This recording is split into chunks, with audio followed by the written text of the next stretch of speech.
million. All right, that's 5 million. You got it right. It's not that, like, mate, like that. Australia's That's nothing. Australia's what, 27, 28 million? I think we're at least 30 now. Jesus, yeah, maybe. And then America's like 400 million. It's like, goddamn. America's like 330 to 350, I think.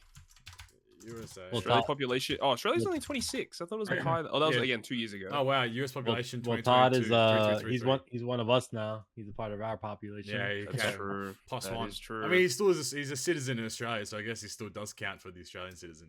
I count as both. Well, I'm not a citizen of the United States. You're in. Do they call it permanent residence there as well, or does it just? Well, there's it's permanent residence, and then after you get the citizenship, then you're just a citizen. I see. Okay, that makes sense. Yeah, I mean, citizens are permanent residents technically. Yes, correct. That citizens get like different rights compared to like permanent residents and stuff. Yeah.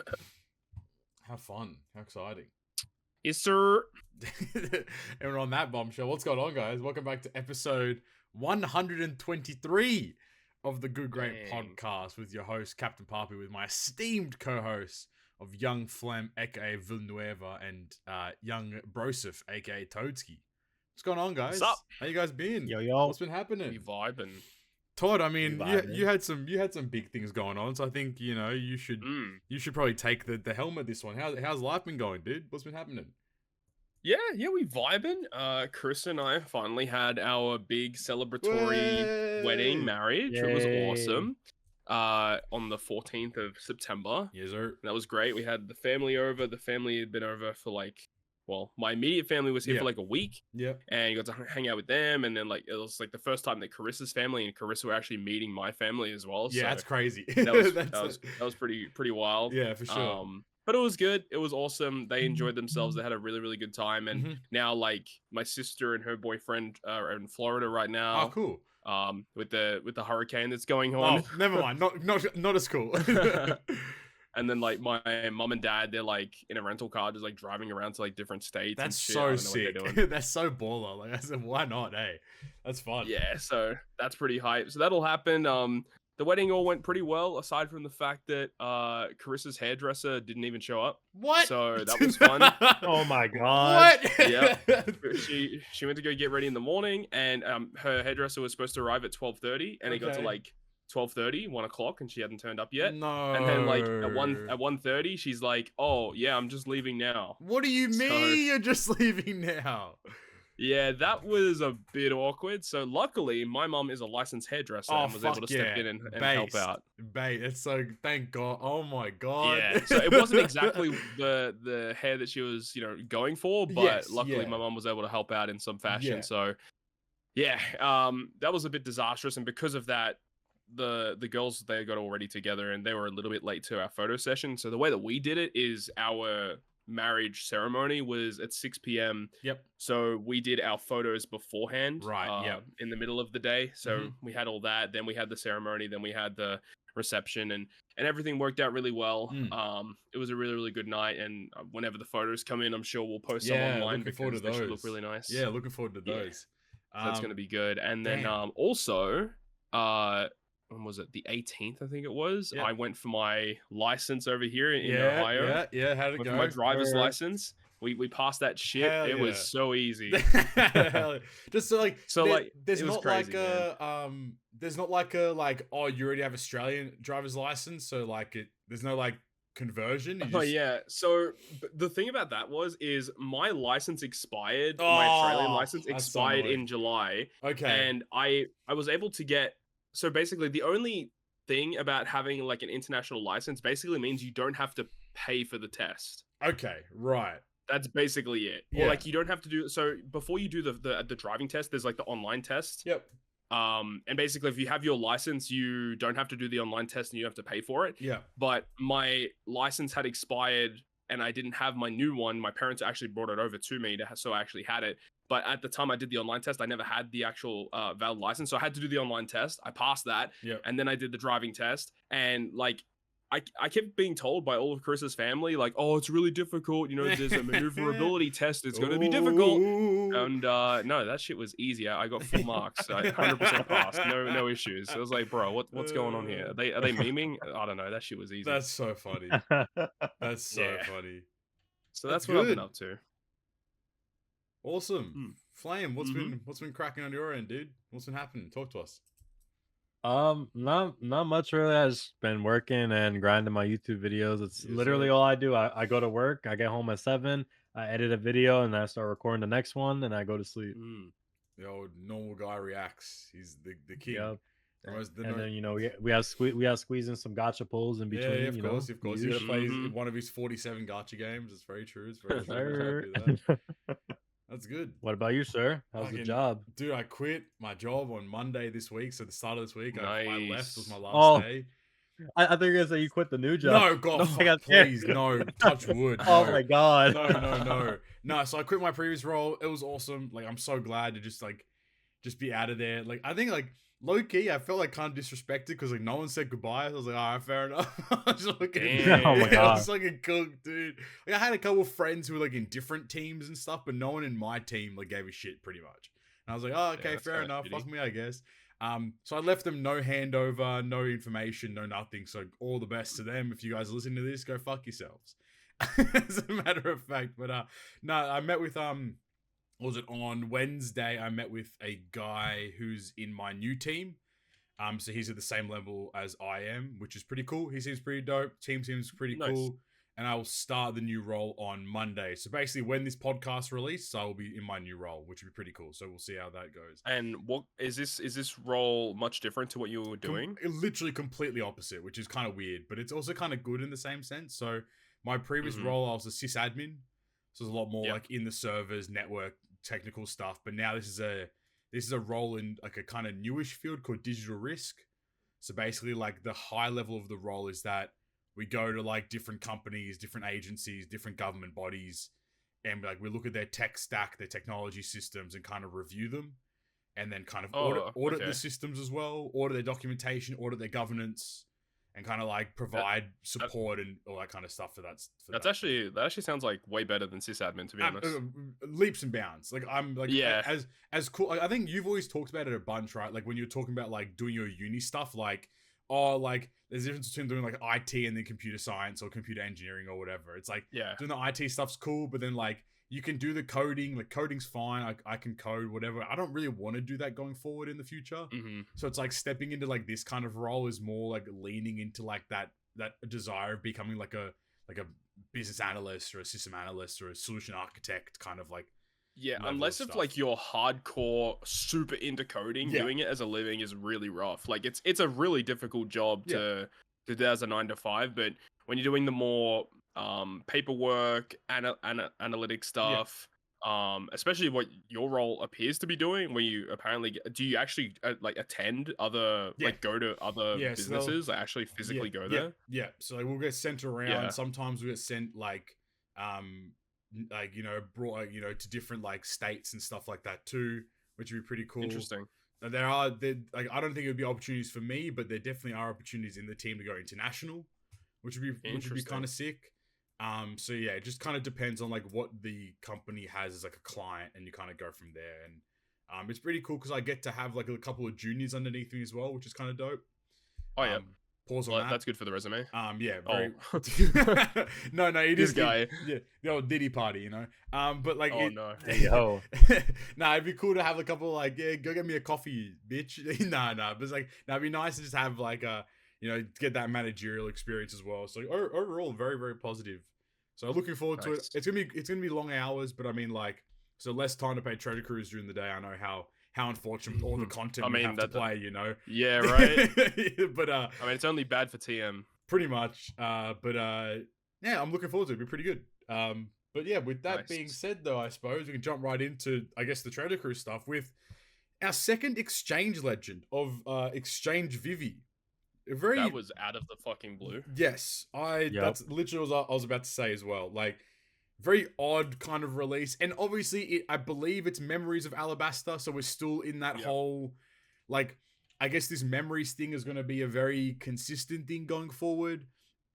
It's a way to go back to older arcs, I guess. Yeah, I also it would have been cool to just release this legend as a TM legend or a Kizuna legend or like a Rumble legend or whatever it is. But I mean, here we are, I suppose, with the Exchange Vivi. I don't know if you've had a chance to look at the unit that much or what your current vibe is overall, but I will say, yeah, go for it. This unit is nowhere near as good as the Ace. Yeah, I feel that. This unit is a little stinky.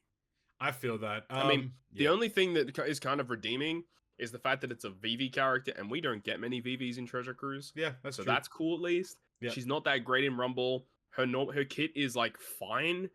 She doesn't get good until you actually get 150. At least level limit break 3. She becomes a bit more usable. But yeah, like the amount of investment she's going to need is pretty rough. At least she's on a panel mission. I like that. Like that's the cool. I was going to say that's the cool. People part. Can get it very easily. You can get a copy. I think shout out Tony. He was mentioning that you can only technically unlock her in November because of the co-op quest, because there won't be a co-op quest in October with the new system of having a break in between each season. But she will be available in the race shop tomorrow. And I think unless she's available now, but I know that the race shop reset and then she's available in all the shops again. So the exact same places that Ace was available is where Vivi will also be available as well. Which is cool.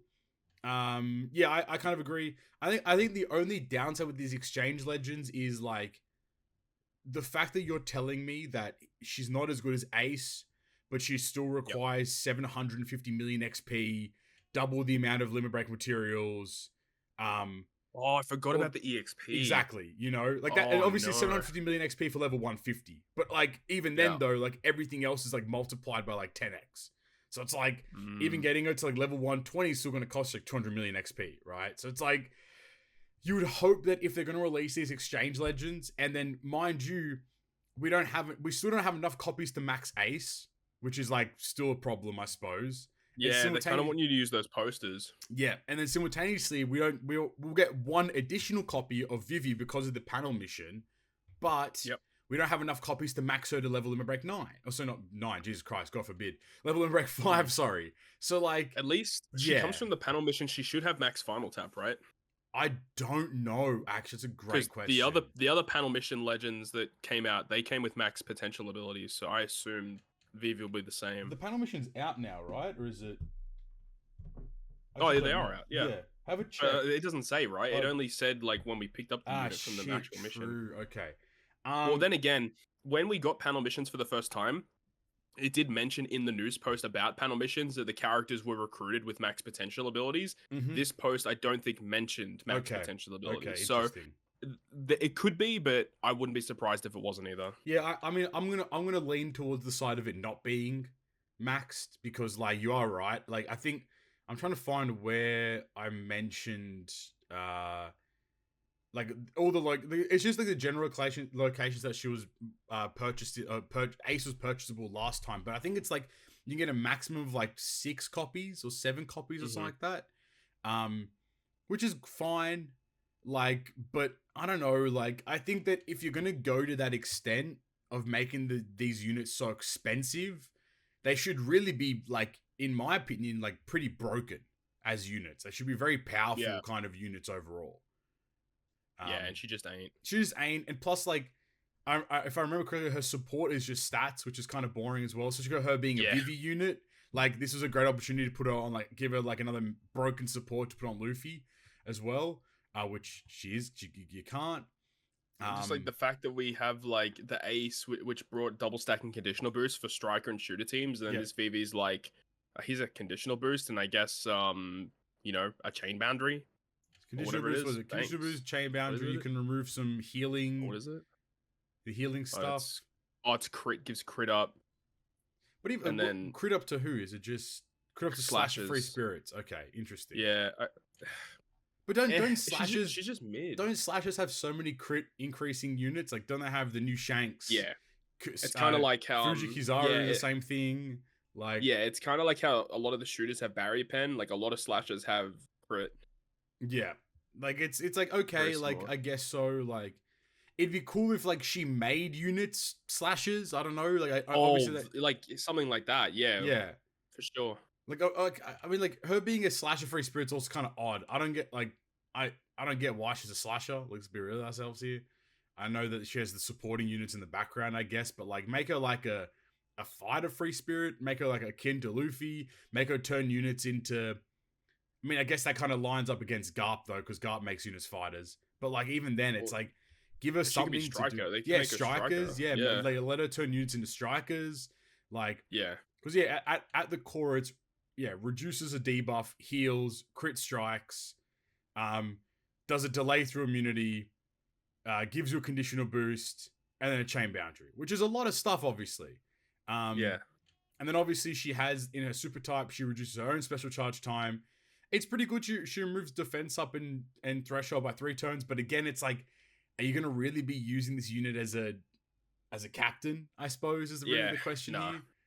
Maybe if you're gonna want to use, I mean, like then again, imagine if they made her striker and then you could use the law shenanigans, bring her into captain ability, remove her from captain, so on as like then you'd kind of be cool there. But I mean, nah, she's a freaking slasher free spirit, which makes no sense. Anything in Rumble to write home about? I think a few people were like murmuring that she could be all right, but what's the vibe?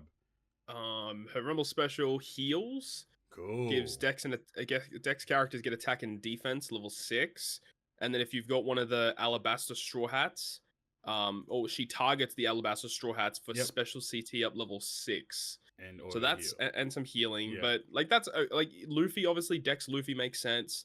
The Dex Usopp, Memories Usopp potentially in a Dex team could make sense. Yeah. And the Rumble ability, it says if you got Cobra, Koza, Igaram, Chaka, or Pell, obviously you've got Rumble Pell. That's the only good unit in that whole list. And the only list. reason why you do that is it gives herself recovery up level 10 to make her healing work better. So I don't know. I don't get why this unit is built the way that she is. She's just not that good. Like, what's the purpose of this unit? I don't see what piece of content is this Vivi going to be used for. I just don't see it. I mean, like on the plus side, another booster for the month. Like I suppose that's the weird. I mean, even if she is a booster, like who knows, right? Like she might not even be a booster in reality. Because I hope so. Like maybe in November she would be, because that's when the panel mission will unlock. But I guess you can purchase her still. So regardless. Then again, now that I'm thinking about it, potentially because like everyone's going to be able to pick up this unit in November. Mid-November is going to be the half annie, so maybe this has something to do with the half annie. Another Luffy legend. Who's excited? New Croc. Croc, true. I'll take a new Croc. Yeah, I don't know. It's just very odd. Like I don't think there's not a lot of reason to do this. Like, yeah, I don't know. Like maybe if like they released a batch with her. I know it's an exchange legend, but maybe like releasing like a Cobra or that kind of stuff alongside her. Like that'd be kind of cool. Well, especially what happened in the anime recently, that would make a lot of sense. Yeah, release a Warple. I don't know, put Warple in her kit or somehow. Like do some kind of fun stuff, in reality. But I mean, alas, it is what it is. Imagine. Yeah, moving on. Moving on to another bigger disappointment, which is Galaxy Impact Garp is an end of month legend. Ew. I have like no words. I'm so disappointed. Whose idea was this shit? Yeah, I want to have a conversation with whoever decided. The funny thing about it is, it's literally the next end of month unit, like right after this celebration. Yeah, like it comes out. As we're recording this, it comes out tomorrow, I believe. Like tomorrow news time, it'll be Garp. Tomorrow news time, yeah. So like, really, you couldn't have kept this till half annie and release some crazy ass unit. Like also like another Kuzan. We got somebody like quote tweeted when I posted the art and was like, why does my king look like he's getting back shots to the Kuzan art? And I was like, what the fuck? Oh no. I was like, hell no, dude. But we have another Kuzan. And also we got Prince Grus, Kujaku, and Hibari as a legend. All 3 of them in one, which was also really odd. I don't get it. That was really odd as well. But yeah, I guess without further ado, like what's the so dumb? What's the sentiment with Garp? I suppose. How do you feel? Man, Garp is a weird fellow. Like, yes. The thing about Garp's design is it doesn't fit Garp, honestly. Like if someone said, design Galaxy Impact Garp as a character, these abilities is not what I would go to. If you have, I'm assuming you haven't looked at what the unit does at all. No, I was waiting for right now. If you were to design a Galaxy Impact Garp, just off the top of your head, what kind of mechanics would you introduce to him? What type of mechanics would I introduce? Or just in general, like what would he do per se? I suppose. Probably be like some type of like fighter free spirit unit. Maybe definitely have some type of hockey ability infused with his like effects. Maybe have like some type of like aftershock effect or some shit like that. What they do. What if I told you? Not that. What if I told you he was focused around end of turn healing? Oh my god! Why? Dude's balling down fucking cities. And I know, but he's gonna heal up though. So yeah, basically this unit revolves weirdly around how many turns of end of turn healing you have, which, before we meme it up, is a really cool mechanic in my opinion. Like basing the abilities on something like that is like a very unique perspective of how to like run a unit, I suppose. Also, why the fuck is he coming out so late? Yeah, we have a lot of questions that we can't answer, unfortunately, right now. Mm-hmm. Your Honor, we can't take that one on notice. Yeah, so he's basically, he revolves around auto healing. His captain ability gives you 8 turns of auto healing at the start of the fight that can't be removed by the enemy, which is pretty good. And then he does a bunch of other random stuff. He overheals if you have 6 fighters or all colors. And then if you tap with him, or if you tap a recovery orb with him, you get, I think 3 more turns of auto healing gets extended. And then his special does a bunch of stuff, removes defense, changes orbs. He can turn, and then depending on what kind of support you have, if it's a size support, you get an orb boost. If it's any other support or no support, you get a conditional boost, which I think is a new mechanic as well that's coming to the game. I don't think any other units really have. I think there are a few units that have like raise max. Raise max. I mean, also I guess like Sabo Ace is like a couple units that have like, if you have Luffy as a support, it does something else or whatever. Oh, the size straw hats. Yeah, there you go. And then the big crux of him is, if you have auto heal, depending on the amount of turns of auto healing you have, he does one of 3 things. He either gives you 30% final tap minus 10% resistance, 50% final tap minus 20% resistance, or at maximum, he gives you 100% final tap and 40% resistance to fighters and free spirits. And he changes the first class of every unit to a fighter. But that also requires, I don't know if that for the fighter part is required, but to get that maximum amount of like impact from him, you need to have full HP at the time of the special use. Yeah, I was about to mention it. If you use the special, all those values are halved if you're not at full HP. So that's a weird effect. I don't know why they decided to add that. Yeah. And then after everything, he goes and cuts your HP by 95%, deals that HP cut in damage. So there's your aftershock damage, I suppose. And he reduces your auto healing by 10 turns. So it's such a peculiar unit. I think he's going to be all right, but he definitely is an end of month legend. Yeah, we were talking about it like yesterday, and we're just like thinking like how we can kind of use this with other units, and then we just come to the realization that like this unit is really not needed to beat content. You just don't need this character. He's just like kind of strong. You know what I mean? Like he can do some fun stuff. He gives you like the delay. No, he doesn't even delay. He doesn't even delay through immunity. Sorry, he just delays in his super class, and that's like, so you can get fucked over by. He does have HP guard. Let's put it out there. He does have HP guard. So like units such as Gear 5 6+ Luffy with this unit, a really nice match, especially with, I think you pointed out yesterday, his super tandem only requires 1 unit. Yeah, that's the redeeming quality of Garp for sure. Like, which is really strong. And it gives an attack boost to the middle row of 2.5x, and all other units get a 2x attack boost. Rainbow. Yep. Which is like, that's a really, really strong aspect. So I don't think this guy is going to see a lot of play as a captain. But I think that a lot of those, like a lot of the Super Boss team builders will probably see a really good combination of him with like gear, especially going up against int content. Like you're going to be able to do a lot of damage with Garp, yeah, as part of your crew as well. I think a way that they could have made Garp really, really cool is like, instead of being focused around like the healing stuff, I mean, you could potentially still have the healing stuff in there, but like if you're at full HP, your normal attacks go through defensive effects. Something like that would be dope. I agree 100%. Like that would have been really sick if he had something like that, because that actually gives a reason to actually use this guy. Yes, especially because like in his captain ability, he does provide overheal. So being at 100% is very achievable, especially because you're literally healing at the end of every turn. Exactly. You know, so like having some sort of mechanic, because the only full HP mechanic is getting 100%. Again, mind you, 100% final tap is disgustingly powerful, especially with a rush unit or a final tap unit is very, very good. Yeah, that can be pretty nuts. Because that 100% bonus is no joke. Yeah, you're right. And 40% resistance to 2 classes. That's fighter and free spirit, and he changes the first class of every unit on the crew to a fighter.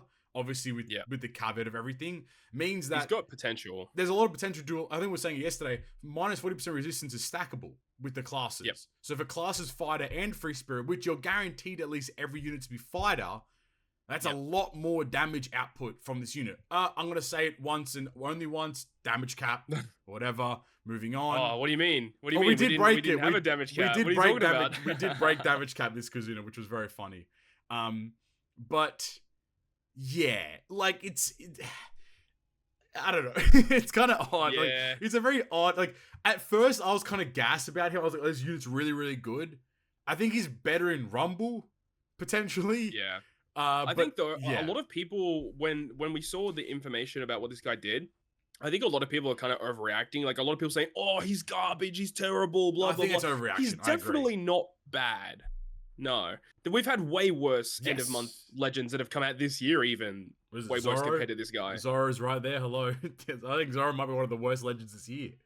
That Dex fucking him with the who, man. His support's pretty cool. Attaches to a bunch of good units, including Roger, Ace as well, Kuzan.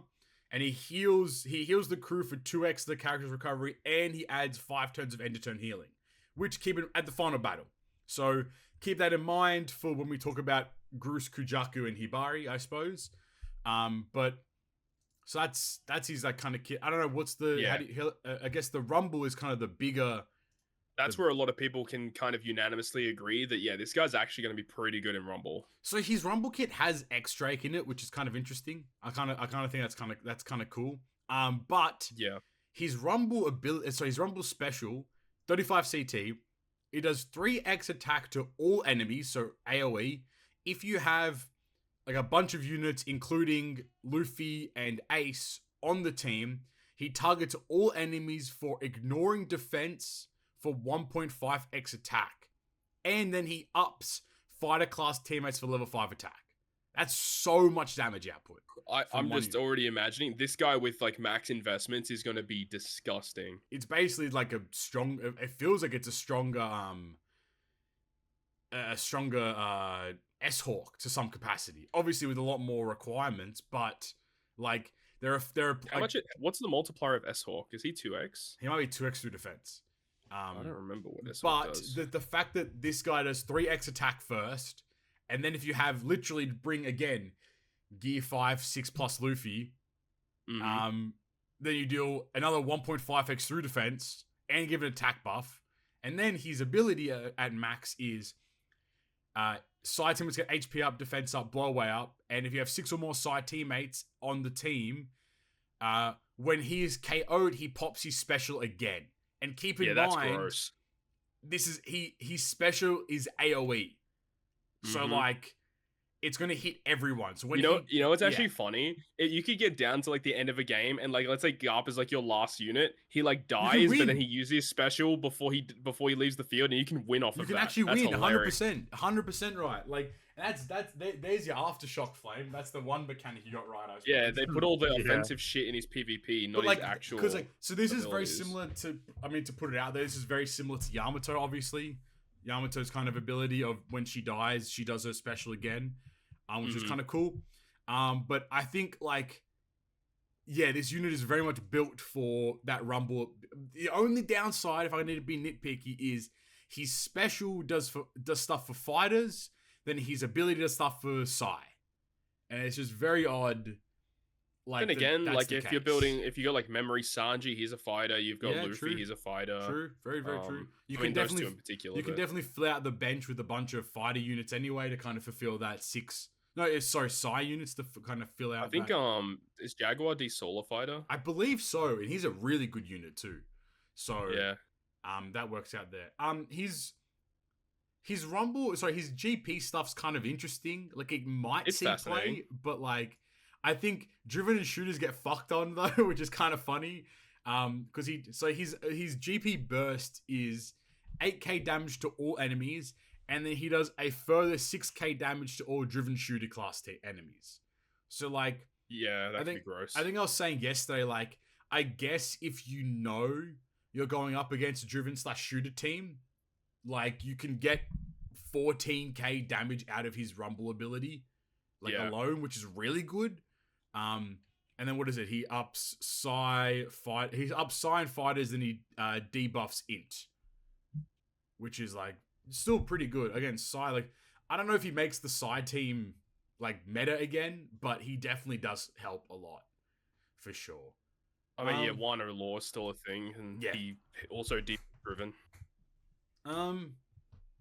That's it. I don't know. I don't have anything else on. He's very hard to evaluate, honestly. Rumble, I think he's good, but the normal stuff, I don't know how good it's gonna be, because the thing is fighters are kind of bad.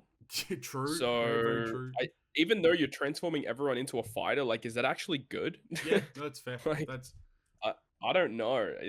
Yeah, he's a little flexible in the fact that you can make his special be an orb boost or a conditional boost. That's kind of cool, I guess. Yeah. So if you're running double Garp, you can have, one be conditional, one be orb boost, I suppose. But the fact that the delay doesn't go through full immunity, HP guard not being fully 100% could be a potential problem. Yeah. So just having very strange abilities. With the HP guard being 90%, does that mean if I take 10k if I'm meant to take 10k damage, I end up taking 1k as opposed to 0, right? That is correct. Yeah. Okay. So I think So I guess I think we talked about it yesterday. So then with Rush Luffy, you're still gonna take damage, and the fact that once you popped his special, he reduces you to 95% HP reduction. He not only does he cut that, but he also gets rid of your end of turn healing. True, good point. So that if you're using it on a burst turn, and then you get the HP guard to protect you from you could still die from that pretty easily. Yeah, true, absolutely. If they got pain debuff, perfect burn, pain, that kind of stuff. You want to use the HP guard first, use all of your specials, and then use Garp last, so that you don't take as much damage. I guess Garp's weird. Would the HP cut would still go through the HP guard, right? That's not how it works. Yeah, that does. Yeah, okay, cool. But if you've got pain, you want to use your other specials first, then use your health cut, so you don't die when you use the rest of your other specials. Yeah, absolutely. Yeah, that's it. I think that's it. That's all I really have on Garp. I think I would rate him about a 7 at the moment. I think he's a very solid end of month legend. I don't think you should pull on this banner at all. You shouldn't touch this with a 10-foot pole, especially because most likely this unit will be boosted potentially on Half Annie if you are pulling on Half Annie, because this is technically the September end of month legend. So maybe. But yeah, I think if you pick this guy up in the future from tickets or from pools, great, super good unit to have. But it's not a valuable unit to to pull on at the end of the day. So yeah, I think I agree with about a 7 overall. Yeah. Flame, anything from you? Fuck the game. Jesus Christ! All right. All right. I mean, as we always say, pull pull if you want to. You Yeah, know, good point. If these you like units. Garp, pull on him. Yeah, if you like Garp, yeah, pull him because What? you know he's probably not gonna get a legend for a while. Nah, man. No, Memories. I would imagine. Memories of post. What is it? Memories of post. Fucking Water 7 or some Stop. shit. Stop. Nah, mate. But yeah, pull. Yeah, pull if you like him. His art is fucking ass, bro. His art dude, is that's ass. His art is ass. For such a cool fucking like scene, his art is dog shit, dude. Yeah, this might be the B team. This is like the C team, mate. They got fucking Shit. they got a third. They got that's what the money's going. I didn't think the art is like terrible. I just think that like Garp still looks fine. It's just that for the situation and the moment that they're trying to capture, they could have done so much better. His art looks pretty much the same as his Rumble unit. Him and his Rumble Legend have the same art. I'm not standing down from that. Except the Rumble unit is the young version. He's young lad. Speaking of the young lads, you got Prince Grus, Kujaku, and Hibari. Yeah, I don't know why these guys are a legend. Makes absolutely no fucking sense to me. No sense at all. And this unit is just as weird as Garp in terms of their design. They're as so well. odd. Like this is definitely like the experimental branch from Bandai. They're doing like funky stuff. I mean, it kind of reminds me of like what they did last year, or was it the year before, with the Sengoku, Super Tandem Sengoku. Yes, yeah. And like that was just a weird batch altogether. Like, the units all work together, but when you try and use them separately or in other teams, they're very weird units that don't make a lot of sense. Absolutely. So this unit is a very basic captain ability for the most part. You get the cooldowns, you get the buffs and all that. Also, we didn't mention Garp was like I think it's like a 5.75 if you have the 6 fighters or whatever it is. I think it was. It's at full HP or below 10%. Is that what it is? Yeah, or below HP. Yeah, yeah. That's right. It's kind of weird captain ability as well. So yeah, these guys give you a boost to fighter, slasher, striker, and shooter. So it's kind of odd. Shout out to V1 Blackbeard. Yeah, I was gonna say the primary, the OG4. They boost HP. They make alls beneficial, and if a fighter, slasher, striker, shooter crewmate uses a special, reduces the special charge time. This character's charge time by 3 turns. So I think we've had a few units that have done something similar in the past as well. So the unit does a reduction to threshold by 90%, which I hate, personally speaking. I hate that I just remove threshold. Just fucking remove it. They do remove the 2 of the healing debuffs, which is like the you can't heal, and then if you heal you take damage. I don't remember their names, but you know, those ones. They give an attack boost. They change orbs to recovery. They apply a resistance. And then if you have 5 turns of end of turn healing when the special is launched, so that's the key point there being the Garp support. And a Psi or Int support is on the unit. It reduces this character's special charge time by 12 turns. Okay. Great. Yep. Sure. And then if you have a strength, dex, or quick support, it reduces on this character, it reduces the bottom row's charge time by 4 turns. Okay. However, the special charge time reduction effect of this special can only be used once. Yeah. And then you do some healing for 7 turns. So, I don't know. This unit is so weird. Like, I just don't ever see myself using this unit for the special alone. This special is fucking weird, man. It doesn't feel good enough. Question. You know how, like, in their captain ability, it's fighter, slasher, striker, shooters. If it pops the special, they reduce their special charge time. Sure. If you pop their own special, does that reduce their, like, would that also affect it? No, it says it needs to be a crewmate that uses the special. Okay, well, that makes them weirder then. Because then, I think you mentioned it yesterday, the unit has 14 turns of special charge at level limit break plus. So, so let's say you have, best case scenario, you have Garp. So he's a Psi unit. and then you pop the special, you get the end of turn healing. The end of turn healing proc, sorry, you have a Psy unit support, so then you got the special, you reduce their special charge time by 12 turns, you still need to find 2 turns, which is found in their super type, which is like, okay, but what does their super type do? Reduces the top row by 2 turns and applies set target, which is pretty good. Set target is a great ability. That's the only redeeming quality with their normal kit is their super type special is actually very good. Yeah. Like, are you really going to use this character as your dedicated captain position just because of a good super type? But Todd, probably not. They're strikers. Law finally gets support for the first time in the whole celebration. He gets something. True. So he can do some swap shenanigans, which I guess if you want to go down that route, sure. But I mean, if I'm going to apply set target, I'm probably just going to try to bring cross guild. Let's be honest with ourselves here. Yeah, just use cross guild, use Zora Sanji, transform everyone to slashes so that the set target works for everyone. You know what? I think we said it yesterday again, but it was just like, you didn't need to use these units, man. The teams are already built themselves. Building like, how can you make Garp good? Use X, Y, and Z units. But if you use those units, you don't even need Garp. Okay. Yeah, Garp just doesn't bring anything new to the table. But end of turn healing. Yes, Paul. End of turn healing. Poggers. Wee. It's funny, like this unit also supports Drake, which is kind of interesting. I was expecting like Drake to be the pick A unit, but I mean we got Kuzan instead.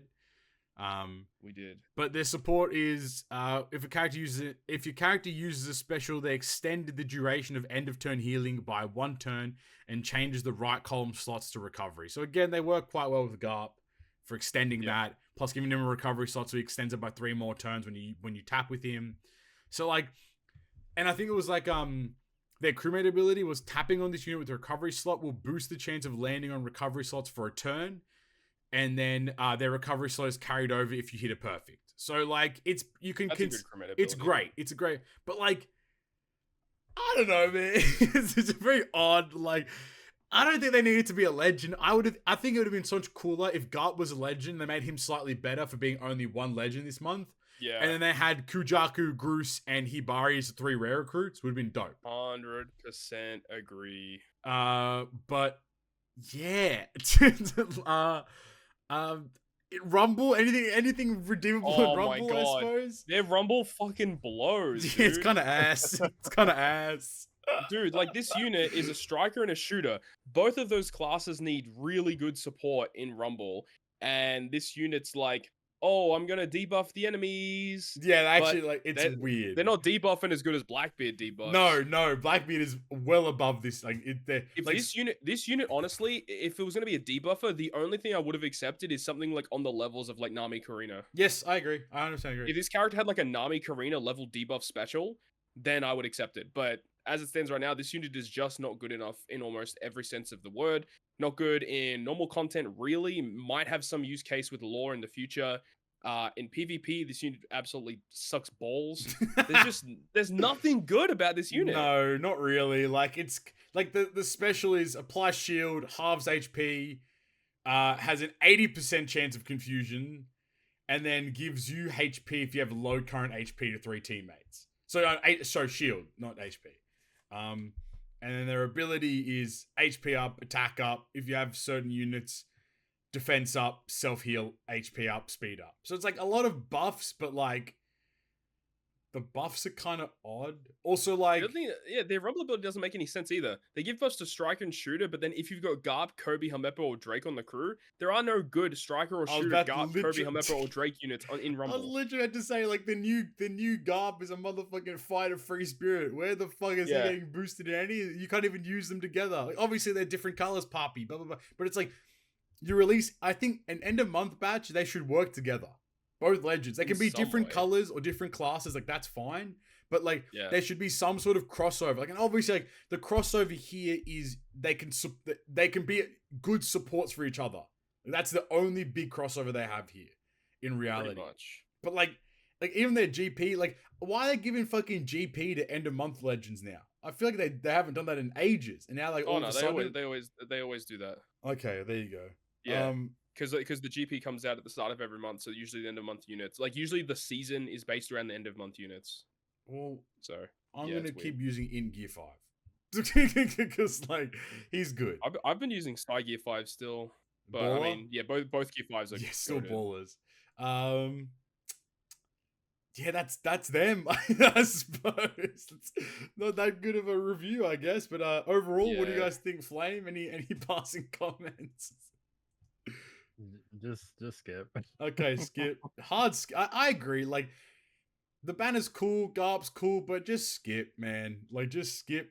There's no co-op, so you don't really have to stress about anything this month. This month is just play PK a little bit. That's it. This month's very laissez-faire. Not a lot to do. So, yeah, I think it's a hard skip. But I guess, Todd, what do you think out of 10? This unit's like a 4. Do you think this is the worst Legend release this year? That's a good question. Honestly, actually, you know what? I'm going to pull up the database right now and have a look. I don't think it's the worst. I think Memory Zor is still pretty bad. Oh yeah, he was trash. Yeah, Memory Zor is pretty mid. Wasn't the Sanji nasty too? Sanji is a little better, but not much better. So yeah, I agree. S Snake is also kind of mid. Shout out to Kid and Killer Duel unit and Law and Beppo. Those units are actually pretty decent. S Shark, I guess it's hard to rate. Like, is a Rumble Legend the worst Legend release? Probably not. Oh, Toby Ropo are pretty bad. The Kizuna Toby Ropo Legend, that unit is fucking dog shit. Yeah. Yeah, and that pretty much brings it to the start of the year. Like a lot of Legends that have released this year have actually been pretty mid. I think Dr. Vegapunk, like the main old Dr. Vegapunk, he's actually a pretty mid Legend as well, to be fair. Like he actually doesn't do that much. Because the whole Vegapunk team is actually pretty trash.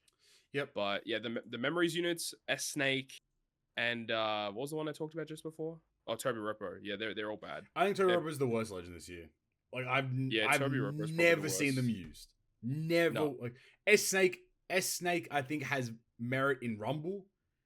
Vegapunk also can be used in Rumble to some capacity. Yeah, I suppose. But like, I think Toby Ropo, I have not seen them being touched at all this year. So more power to them, I suppose. That's it really for Treasure Cruise stuff. I don't know if there's anything else that I may have missed that we didn't talk about. I suppose, like, I mean, yeah, no, there's nothing else. Nothing really. There's we had the new Grand Voyage, but I mean, I know you put that in other news later on, so we'll talk about that later. But yeah, not really as much has happened. What I will say is it feels kind of weird. Like, the Kizuna felt like it came really quickly and it finished really early on in the month. So we've had a little bit more of a dead period in September. No, I agree. Than what I feel like we're used to. So. I agree, and also like because then again, like this month, like we said earlier, no co-op. So like there's gonna be a lot less to do this month, which is kind of I guess so there's no co-op in October, right? Yes, no co-op in October. Okay, so the start of next month there's no co-op. That's kind of a good thing, I suppose, because co-op is sometimes a pain in the butt. Co-op sucks. I'm gonna be very honest with you. Co-op's alright. It's not. I don't look forward to it. I mean, I don't look forward to much. No, that's right. There's not a lot that I do look forward to. Honestly, what I do look forward to, I look forward to playing Treasure Map until I get my 10 million points, and then I'm just like, okay, I've clocked out. Thanks, guys. Pretty much. Oh, and what I will say, I hope in October we get a better Super Evolution because Hawkins is so bad. Hawkins is fucking booty. I think we didn't even talk about him. I get he deserved a Super Evo, but like, no, fuck off. He's shit. I don't give a fuck. Didn't you post some shit, Poppy, about like Hawkins being able to break the limiter or something, or people finding a way to do it with Hawkins? Nah, so that's no. So Brook. That's Brook. Brook V1. I guess we could talk about Kizuna a little bit. V1 Brook is the fucking he's goat. getting bumped up in the tier list. That's for damn sure. So a lot of these really smart people. I think it was the main person was Sheppo, GCR Sheppo, started using like V1 Brook as a captain. To like just verse the super boss, because like what you can do is if you hit a perfect tap with him and you've got the super burn, he basically kills himself, but it doesn't pass the turn. if you die in the middle of your taps, with the super burn, then yeah, as Pappy said, like it doesn't pass your turn. So basically, when you end your turn, and the enemy will sometimes activate more gimmicks. But if you Right. kill yourself in the middle of your turn and then Brook revives, it basically allows you to just start the turn again. Mm. So you basically revive, you remove all of your debuffs on your side of the field, and then you can just like use all your specials and just go crazy. Which is so you really don't have to good. worry about the stage 2 boss. You don't have to worry about the gimmicks on the final stage. Just whatever's on the enemy side of the field. So it's a lot easier to build teams in Kizuna in that fashion. Something that I found I was told as well during Kizuna. If you're using the Shark Superb, it actually resets the damage output when you die. I didn't know that. Yeah. I heard that. I'm like, bro, there's no fucking That's way. crazy, because then you get basically, when you die, you go back to a 2x boost from the ship, which is like, what the fuck? Yeah. But the cooler part with Kizuna was that the damage cap was kind of cheese, which was really fun. Mm-hmm. You could run units, like basically, the new Dory and Broggy have as part of their special where I think it's like, what is it? The end of turn damage is based upon how much they've tapped, multiplied by like 3 or whatever it is. Yeah, 3 times the damage of their normal attack. So damage at the end of the turn. But I think the trick is that you want to not hit the damage cap when you tap with them or something like that. So it's like you want to make sure you're tapping with them at a certain point in your rotation, so they just deal as much damage as feasibly possible. So like. Yeah. People were putting up, I think I saw numbers of like 7 trillion, which is like obviously obscene, which is really good because what we deserve to be doing in the game in reality. The thing is though, is that I feel like this way of cheesing the boss is probably only possible because Dory and Broggy were the new unit that had double stats and super effective against all types. Yeah. So that makes a bit of a difference. When we move into a new Kizuna where we need to find other ways of cheesing it, like Dory and Broggy is still going to be an option, especially if there's a dex enemy. Maybe I don't know. Maybe we go back to the old bullet strat because he'll be super effective as a captain. My goat. That'd be crazy if it ends up going all the way back to bullet. I don't think so, but who knows? Yeah. I think like now that we know that that's possible, like it definitely does open the door to like a lot more like creativity when it comes to building teams, especially like again, Brook is like incredible to be able to like still perform. Like it's kind of crazy that like a legend Brook is still better than like the majority of legends that have released in the last like 4 years, 5 years. The other cool thing about Brook is that you'd normally get inflicted on some of those bosses with the debuff where they disable color affinity. Yep. So basically everything hits for neutral damage, but if you revive with Brook, that buff is removed. So they kind of, I feel like putting the disabling of affinity, I feel like is like an artificial difficulty that Bandai have been putting on the content. So if you have Brook to basically get rid of that, then it does make the bosses significantly easier when you can finally do super effective damage and apply color affinity boost. And I think the only reason they really did that though was because every single unit was rainbow affinity, which mind you, it was like, a bit of a weird super boss. It was a weird boss overall, right? Like because like you had 2 legends, you had 3 rare recruits, technically 2 rare recruits and a support, like, what is it? Perududu is a support rare recruit, technically speaking, whose support is fucking broken. He removes one turn of immunity, which is really good. But like... it literally can only, I think it can go on Shanks and Blackbeard, I think. It has to be like a purple unit that's like an int unit that applies a territory or something like that. Okay. I think I can't remember, but Blackbeard might be able to abuse it as well. Yeah, that makes sense. Trip in there. But it's good. I think like overall super boss. I mean, a super boss is super boss. Like it's just like there's still so much more they have to kind of do to keep making it a bit fresh. I think if I wanted to talk about the negatives, which I don't know if I really want to, it's like they did change how many tickets we earned, which was kind of odd. Even though in their letter they said that they're going to make it better. So it's kind of like a backward step, which didn't really seem fair at all to a lot of players. Like, plus, like, they added in, like, fucking, what was it, like 7 gold tickets to the Kizuna boxes, which is just not valuable at all. Like, that's what I certainly love. The only good thing that they added in was, like, they gave it a free copy of Shanks Crew, which is really good. I mean, like, it's good for returning players, I suppose. Yeah. But then I think it was like, who was it? It was Stump, aka fuck that guy. He made a good point. He was like, they added Shank's crew in to the Kizuna box because of the Grand Void Shopman missions for clearing Local Sea Monster one time, which makes a lot of sense. Oh. Okay. But for a lot of us who have potentially cleared it, you got that automatically cleared when you just cleared one level of the new Grand Voyage, so it didn't really matter. Okay.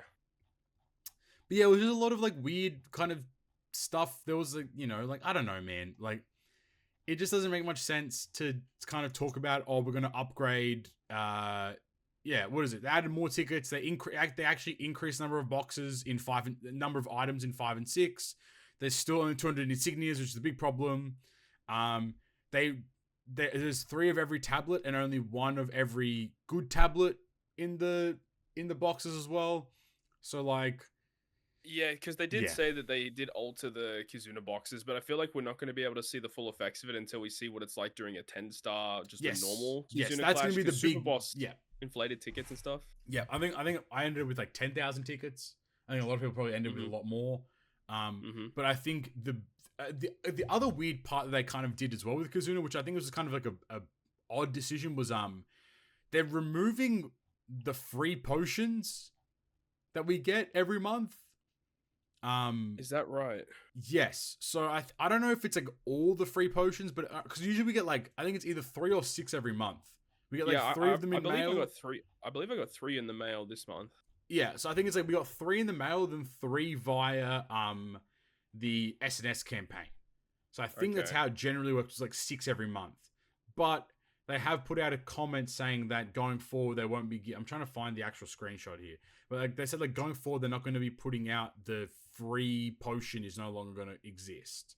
That's which I was like, that's also just a really odd kind of decision for them to make. Yeah, here it is. Yeah. This month will be the last month in which you receive free potions in the mail. From next month onwards, you'll have to exchange for Kizuna potions using the Kizuna shop. Fuck off. Which could be good. Wait, they're in. You can buy potions in the Kizuna shop? I don't think they're available now, but they will be available probably next Kizuna would be my guess. Well, honestly, that's not depends how much that costs though. That's the problem. That's because one potion nets you 60 tokens roughly.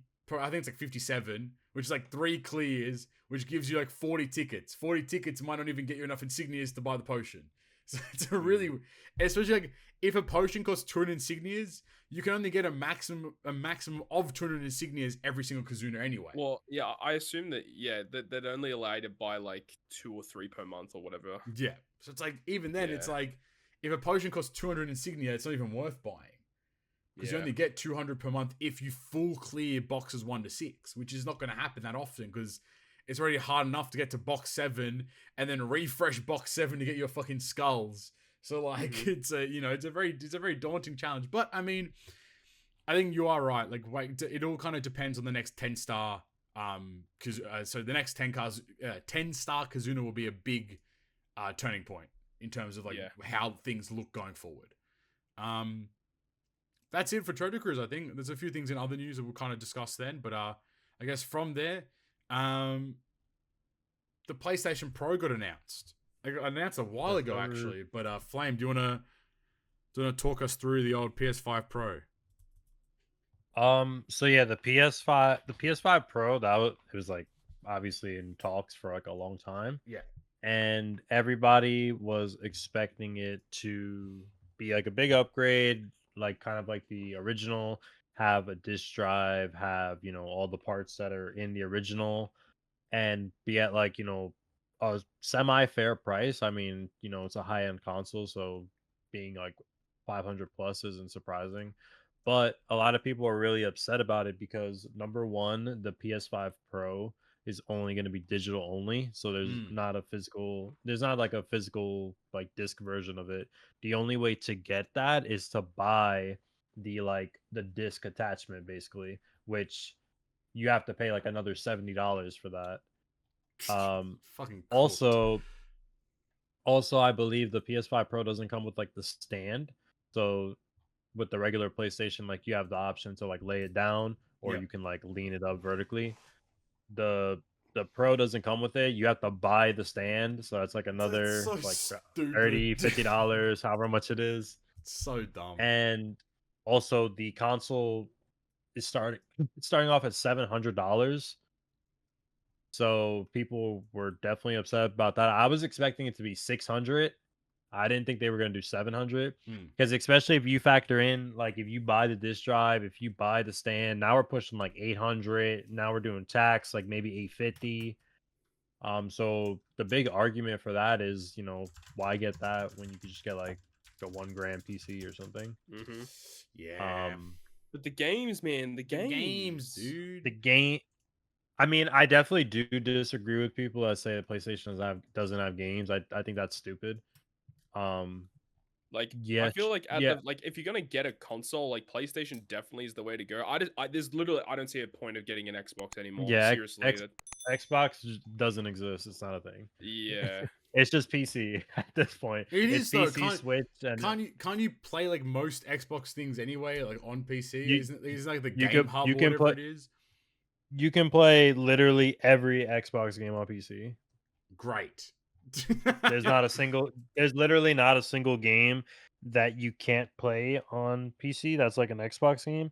And one of the big reasons that the Xbox is so bad and a lot of developers don't make games for it is because when they like release the Series X and the Series S, they announced that any game that comes to Xbox specifically has to be able to run on both the Series S and X. That's But stupid. inherently the Series S is just like a way like shittier version of the X, which is why it's so much cheaper. And a Yeah. lot of developers don't want to downgrade the game that much to be able to run on it. So Yeah. that's why a lot of games don't come out on Xbox. Yeah, for sure. Um, and obviously they can't just release on Series X because then that's false marketing and they get sued and stuff. But Stuff that. Jesus yeah. Christ, man. Fuck that. So the Pro is coming out. I believe it's November 20th, I think. Okay. Something or somewhere around there. It's in November. And that They was can surprising because I also didn't think it was gonna come out this year because they just announced it this month, so it's literally coming out in like a month and a half. Yeah. So that's pretty crazy. And I guess to piggyback off of that because this is relevant to the conversation anyway. People think that they tried to like wash away all of the criticism and hate with the 30th anniversary bundle, which is basically like which low-key did is funny because it does look amazing. Like it does look really nice. They're releasing a bundle and you could also buy these individually. The PS5 Pro, the regular PlayStations, the controller, the portable, and I think maybe a headset, all themed like the original PlayStation 1, like console and controllers or whatever. And it looks great. And the pre-orders just came out today. That bundle is going to have only 12,000 of them for the Pro, I believe. What? And it's gonna be like etched. It's gonna be like etched into the console, so it's gonna be like, oh, you have one out of whatever. Oh shit. Oh, Yeah, so so the pre-orders came out today. Obviously, like it sold out in like 10 seconds, so nobody got it. That's I cool. think it was like $1,000 or like 1,100, something like that. Oh my Which god. which I mean, for that, like you get a lot of stuff with it, so I mean that I I mean, think I, is I worth wouldn't it. even open that shit. I'd keep that shit sealed. Yeah, forever. Yeah. There are some things that you can buy like separately, like the controller. Like the controller is not limited. I don't know if the regular like PlayStation with the skin on it and the portable is limited. I'm not sure about those, but I know like some of the other stuff you could just buy. So when the controller becomes more readily available, I'm definitely gonna buy that because it does look amazing. Um, but yeah, that's pretty much all there is on that. You know what's crazy though is that we got the PS5 Pro before we got a Switch 2 True. or a Switch Pro. True. Yeah. True. Dude, it's just annoying with the Switch Pro. I mean, the Switch 2, because like, bro, just announce it at least. Like, I know everybody they've been knows it's coming teasing it for out. like a year.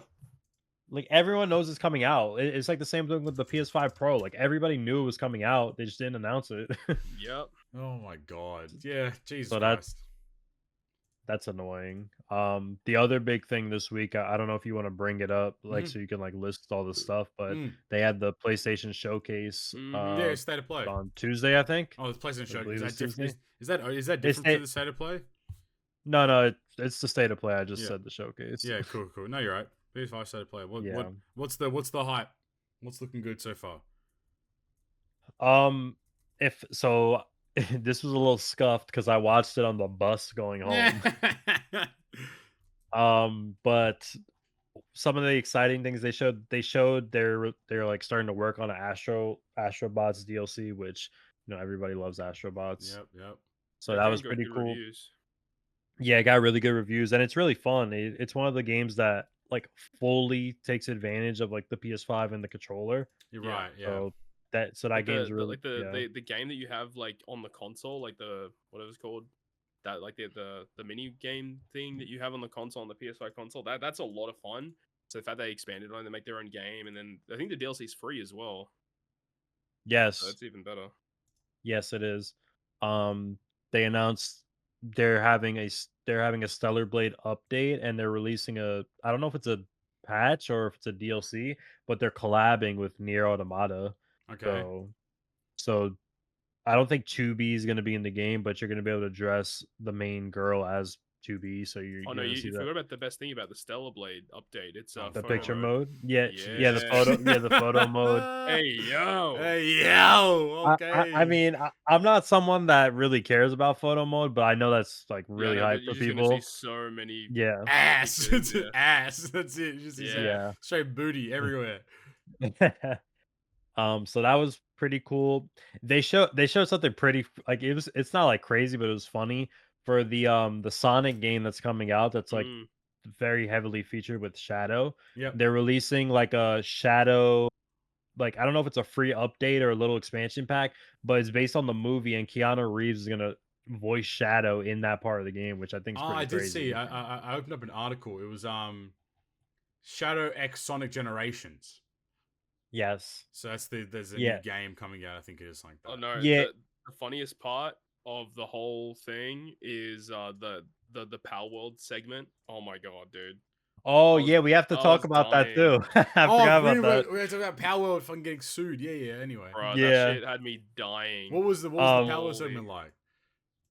Well, they're like, oh, it's coming to PlayStation 5 today. You can download it. It's a really fun game. And they spent like a full like 2 minutes on it. And it's like it's just funny because this is all prepped obviously before the lawsuit came out. Yeah. That's funny. Was there anything But else? I guess yeah, I mean the big reveal at the end was Ghost of Tsushima 2, which is I believe is Ghost of Yotai. Yotai. A lot of I didn't play the first one too much personally, so I'm not too excited for it. But I know a lot of people were triggered about it because the main character is a girl now, which I mean that's just Bro, dumb. people need to get a grip. It's a woman. Dude, Ghost of Tsushima is one of my favorite games I've ever played. It is phenomenal. When I saw when they were like teasing the thing out as it was going, I was like, bro, this looks like Ghost of Tsushima.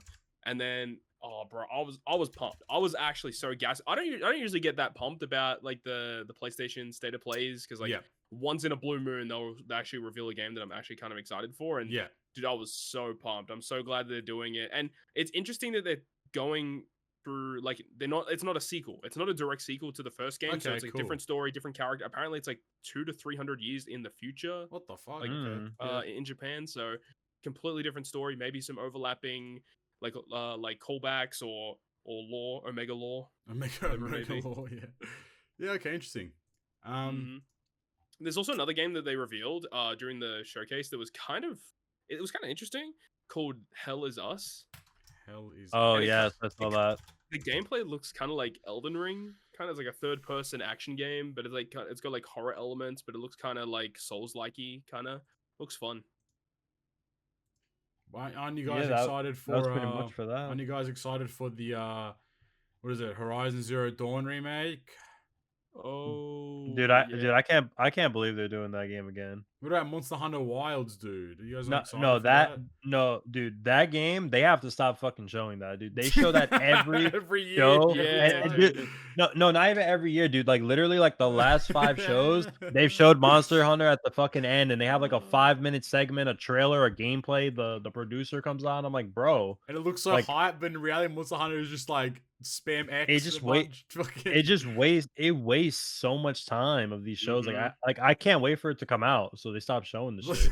No, they're gonna release the next Monster Hunter right afterwards. Though. That's the problem.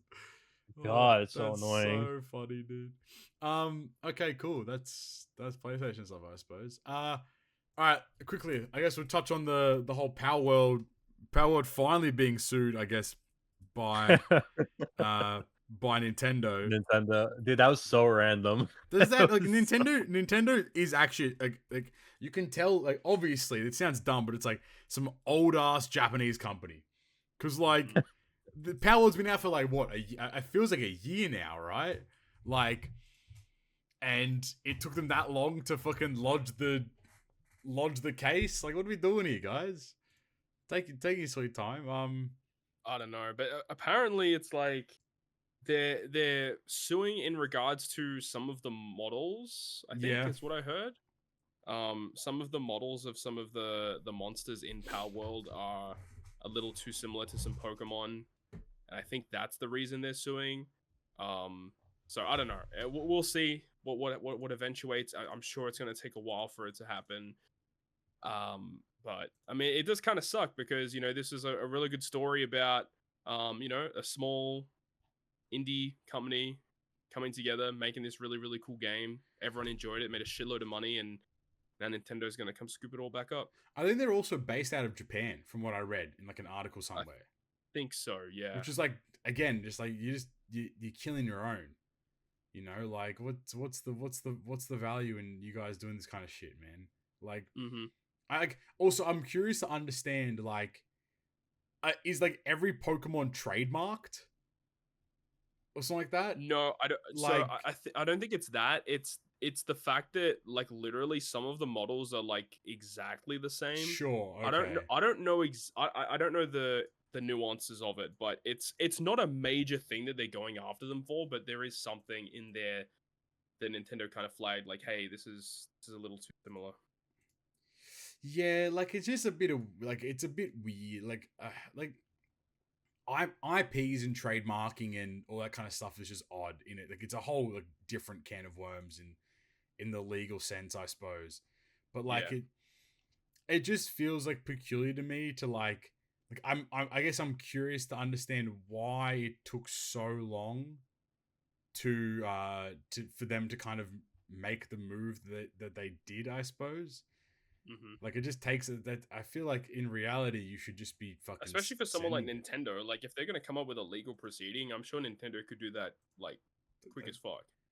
Yeah, they probably have big ass teams. Look out up this shit too. Well, they probably had to do a bit of research as well. Someone had to play the game. Like, oh, what the fuck is this? I'm sure people in Nintendo did play the game. Yeah, 100%. What were you gonna say? Yeah, I was gonna say look how fast they go after those like emulators and shit. To be fair, I think things like Pokerogue is still active. I'm surprised that hasn't been hit yet. That game is straight rip.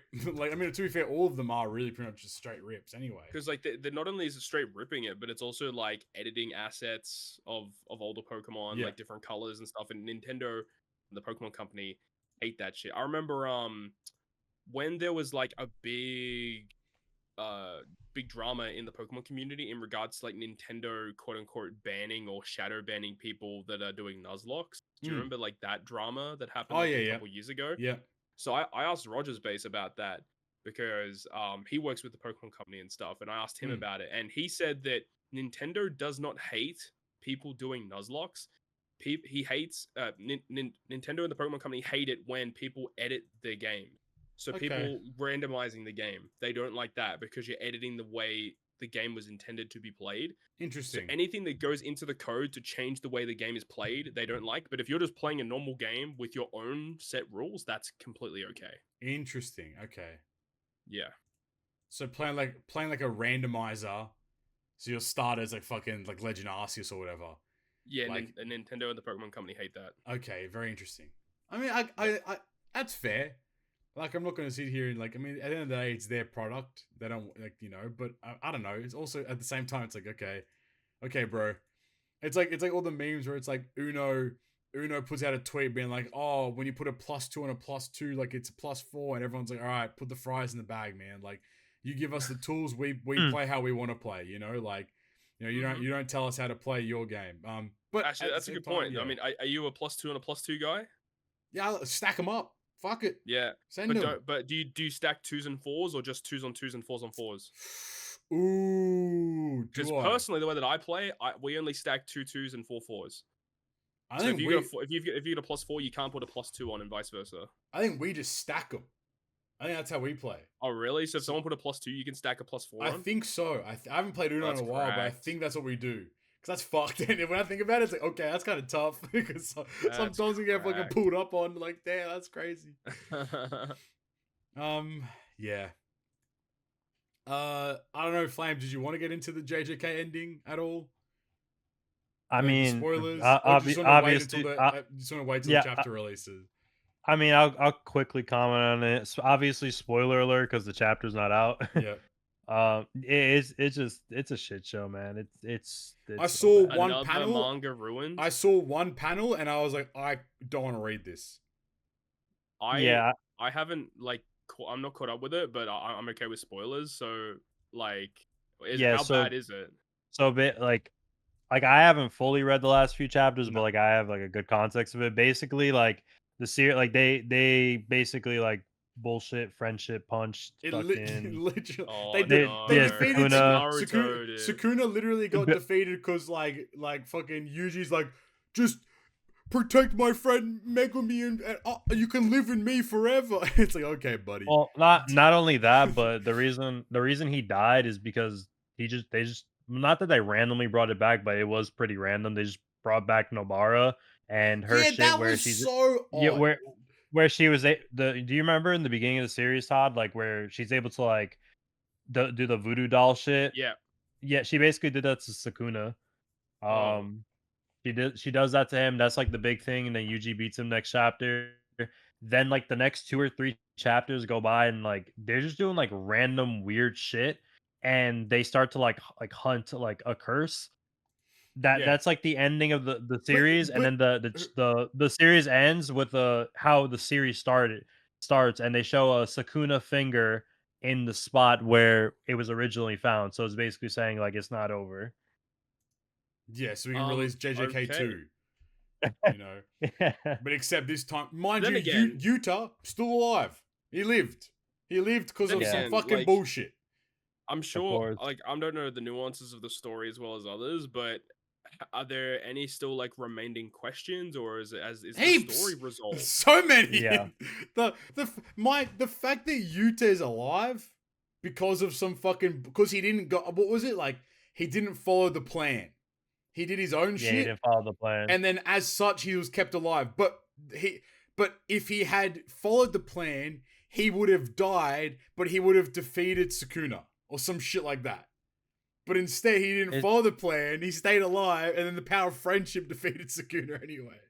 It's just. And then Megumi just casually wakes up. He's like, "What's up, guys? I'm back. I'm alive. Sorry for everything. Tee haha."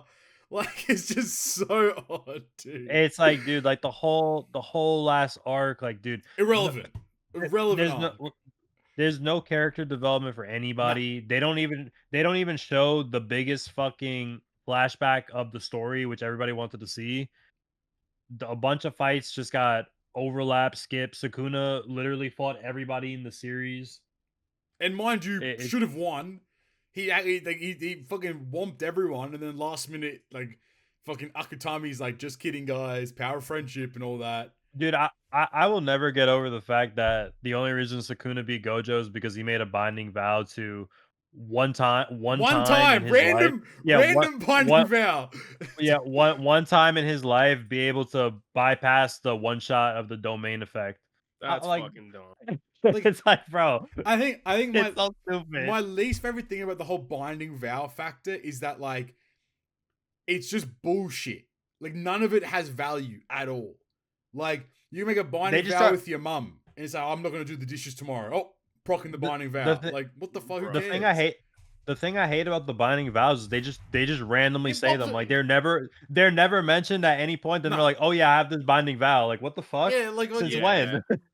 Like, Nobara being alive makes no sense as well. Don't even get me fucking started with that shit, man. Like, but the hey man, just, like writing himself into a corner and trying to find literally, he bring like the thing is like that whole fight, mind you, like they even like the Gojo versus Sukuna fight was like it was scheduled. It was really weird, but it was very much what the author does. He makes it kind of funky. It was a scheduled fight that had a set date, and then basically throughout the fight, they flash back to like them preparing for it, and everyone's like, nah, man, like all this preparation, we don't need to worry. Gojo's gonna win. And then Sukuna's like, oh yeah, 700 years ago I made a binding vow with some random bitch, and now I can dodge this shit, and that's how I won. And mind you, I also had Maharaja and also that other fucking ability. So they souped him up they jumped him. They jumped him 3v1 in the last second. And then Gojo just keeps fighting himself. He's doing really well. And then Sukuna's like, and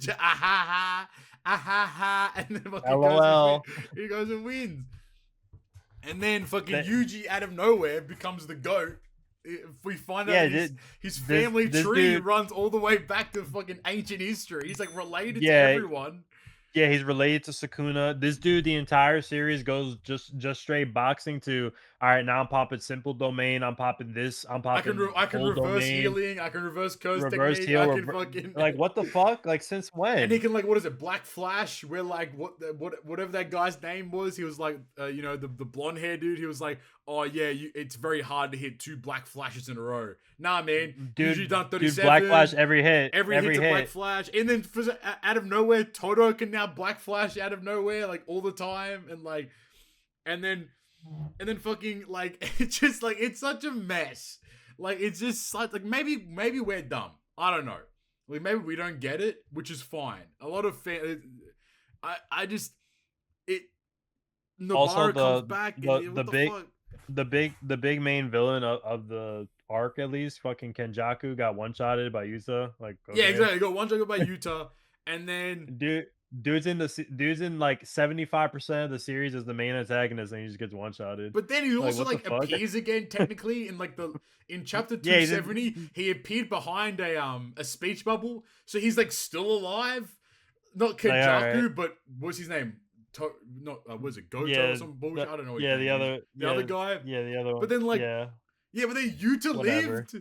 Like Yuta also being alive is like, what the fuck? Like, how's he alive? He was meant to die. That's the whole point. Also, they're a troll for showing Gojo in the last chapter as a flashback. Yeah, that was toxic. And then also like they didn't have a funeral for him. Nah, he is dead. And then the funniest part, he left messages for everyone. And then on Megumi's message, he's like, yeah, I killed your dad, lol. And I was like, what the fuck? Like, that's so toxic. Like it's just a joke, bro. I don't know, man. It just, like, it's look, if we're going to be very sincere with ourselves, like, it'll go down as, like, one of the great, like, shonens, for sure. But, like, just the way, like, I don't know, man. It's like you have fucking, you know, Demon Slayer fumbled, Hero Academia fumbled, JJK fumbled. I think that My Hero ending is better than JJK's ending. Honestly, I kind of agree because fucking he just accepts his reality. He does what he needs to do, you know? Yeah, bro. He saves the world. He saves the world. He sacrifices his ability to save the world, and then no stress. This one, motherfucker, everyone's alive. They're all just being chilling in the fucking in the school, and then out of nowhere they're like, "There's a mission, guys. We have to go." And then the mission ends up being, like, there's still a fucking finger. What? Like, that makes no sense. It's whatever, bro. I think they also brought up the Americans in the last chapter as well. They were talking about some bullshit like, oh, what happened to everyone? Like, oh, I don't know, man. They're kind of they're existing. Like, the whole culling game was a waste of time. Like, it just doesn't make any sense, dude. Oh, anyway, that's enough. I could go on. It seems like the author just didn't seem to have a good vision for how he wanted to end the story. I don't think so, but at the same time, I'm really confident he said that he was content with the ending. I'm really confident. He did. Dude, there was literally a post where he was like, he said like, I'm happy I was able to end the series how I wanted to. Which is like, is this?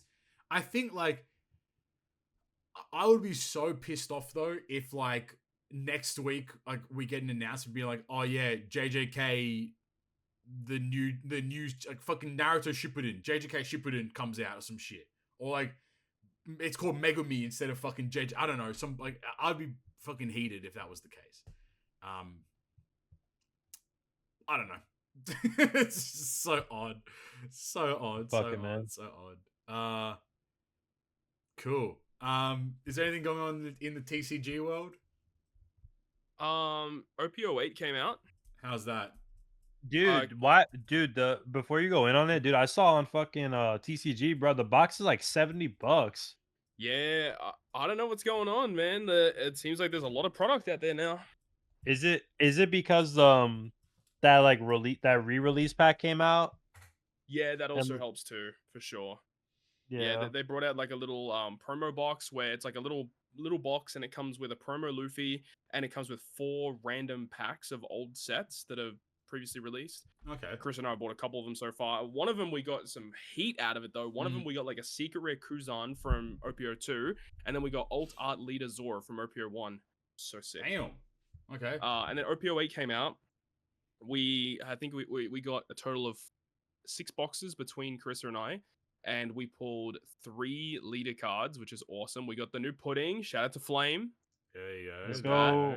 We got the Alba leader and the model Marco, Gucci model Marco leader. Looks so sick. So those are the 3 best leaders in the set. So that's hype. We're really excited about that, because a lot of the time, and Chris and I, when we get pretty bad luck, honestly, when we open our boxes together. Like, I think which set was it? It was like OP.06, I think it was. Like OP.06, we were playing like basically every day. We really loved all the cards in the set, but we just couldn't get any of the leaders. And we pulled like the Uta leader, which is like the worst of the set. We pulled it like 2 times, and yeah, we just couldn't get anything. So OP.08's coming out. It's a lot of fun. Introducing a really weird meta, because during this time period in the Japan card game, they had Red Purple Law running rampant and being the best deck, but you know, he's banned now on the English side, so we've got a bit of a different meta at the moment. We haven't played in a while because of the whole wedding stuff and my family being over, but we're excited to jump back into it. I think it's in October sometime. I can't remember if it's mid or late October. They're releasing 5 new starter decks. Damn. And no, it's 6. I think it's 6 new starter decks actually. So basically, they're re-releasing like a bunch of popular leaders with like new support cards. So there's going to be like a new red white beard, green Uta, blue Doflamingo, which is one of my favorites, black Smoker, yellow Katakuri, and then black Smoker, I think it is, purple Luffy. So yeah, all these new old leaders are getting starter decks with new support. And it makes Blue Doflamingo one of the top like 2 or 3 best decks in the format. It's going to be a pretty wild time period, and just introduces a bunch of cool cards. So I'm looking forward to that. And hopefully they're not too difficult to find, because we want to get basically all of the starter decks. So it's going to be annoying, but yeah, it's going to be fun. But we're all looking forward to OP.09, the second anniversary set. That's going to be a lot of fun. When does that release? The first week of December. Very interesting. So we've got a bit of time before that. Yeah. I do have a funny story about the One Piece TCG. Oh yeah. So like my friend, he's very heavily into it, plays a lot, buys a lot, all that kind of stuff. He messaged me. He's like, "Oh, do you want to go for a road trip?" Oh, he messaged our group chat, and I was like, "Yeah, I got nothing on. Like, why not?" So we went to this place. We hopped in the car, went to this place. We started driving. I'm like, "Yeah, so what are we doing today?" He's like, "Yeah, I'm selling 2 of my cards," which was like. He's like, okay. He sold 2 cards for like, I think it was like 2 or 3 grand, I think it was. Jeez. And then it was, the funniest part is we had a full on like boys road trip. It was like a 2-hour drive. We get there, we perch up, And then it's just like 4 of us sitting outside the car, and then just one car rolls in. It looks like a fucking drug trade. It looked like a fucking drug trade, dude. And then and then only one guy gets out of the other car, and then there's just 4 of us standing there like waiting. Man, that's fucked, dude. It is so fucked, dude. And like my friends wearing like full black with like some stompers. I'm fucking ready. Like it looks fucked. Like it looks like we're ready to like it's a full like drug exchange. And then the most fucked part is my friend got paid in cash. So it's just like, oh my god. So it's like $2,000, $3,000 in cash. And then he hands it to me in the car and I count it as we're driving off. And it's like, what the fuck? It was such a cooked moment. It was funny as though. I think he sold, I think it was a manga Shanks and a manga Ace or something like that. I think he was mentioning to me that they're being reprinted. So like they are. Their value is just going to potentially drop a lot. So it's like this guy kind of got skimped out, which is kind of funny. I mean, hold that in all honesty, but it's interesting. But I think like some of them, a couple of the mangas will still retain some sort of value. So there is going to be a premium booster set that comes out shortly. In this premium booster set, they're basically reprinting a bunch of older popular cards. Okay. With some of them are just normal reprints, and some of them will have new artworks and stuff. And in this box, they're also reprinting all of the previous set's manga rares. Yeah. The thing is, though, is that every card that gets printed has in the bottom corner, it's a devil fruit silhouette with a number in it. Okay. So basically, if the card has released within the first year of the game's life cycle, it has a 1. If it's the second year of the game's life cycle, it has a 2. So what's going to happen is you're going to have some of the manga rares with a 1 in the corner. Some of them will also have a 2 in the corner. So you're going to have a Shanks with a 1 and a Shanks with a 2. So you can still determine which one came out first. But some of the mangas that are being reprinted are within the same year. So there are going to be mangas with the same number from an old set and a new set. Right. Yeah, it's really, really weird. Okay, that makes... Okay. I mean, I guess that gives you the means to like determine like, like base set or like first edition or first year or whatever it is. But if you do reprint... Yeah. If a manga reprints in the same year, then both of them are going to have the same number. That's right. So like it does. Okay, that's interesting. That makes a lot of sense then. So I think Ace and Shanks are the ones that are probably going to retain the most value, but they will still inevitably go down because they are reprinting them. But yeah, there are going to be some that will retain. Interesting. Yeah, okay, that's good to know. But yeah, that was a fun little event. And then we just like drove home, like just singing. Like it was such a weird time. I mean, the last thing in our TCG corner, do you want to talk about the Pokemon? What is it? What is it? Like the Pokemon Pocket? Ooh, Pokemon TCG Pocket. Pokemon TCG Pocket. Yeah. What's the kind of vibe there so far? I've been looking forward to this for a while. I'm a big fan of card games, as most people would know. And the Pokemon card game is a card game that I haven't really dabbled much into, aside from the collection aspect. I know how to play the game, but I've never really like dived into it that way. And they introduced Pokemon TCG Pocket. It is currently out in soft launch in New Zealand. So if you want to download it, you gotta travel to New Zealand, or do a little sneaky stuff. You get it. And then what it is basically is it's kind of a gacha game to just open Pokemon cards. The cards that are in the game, I believe, are all new cards, not printed in the normal game, in the physical game. And basically, it's kind of like this game to the Pokemon TCG is kind of like what Duel Links is to Yu-Gi-Oh. Okay, interesting. Where you can play the game, but it's not the exact same. It's kind of like a condensed version of the Pokemon TCG. The field is smaller. The energy system is completely reworked. And honestly, the way that this game plays is way better than the normal Pokemon TCG. Okay, cool. It's kind of similar in Magic in a way where you have to draw your lands or draw your energy cards to attach them to your Pokemon. But how they do it in this game is that there's a energy resource. You just get one every single turn.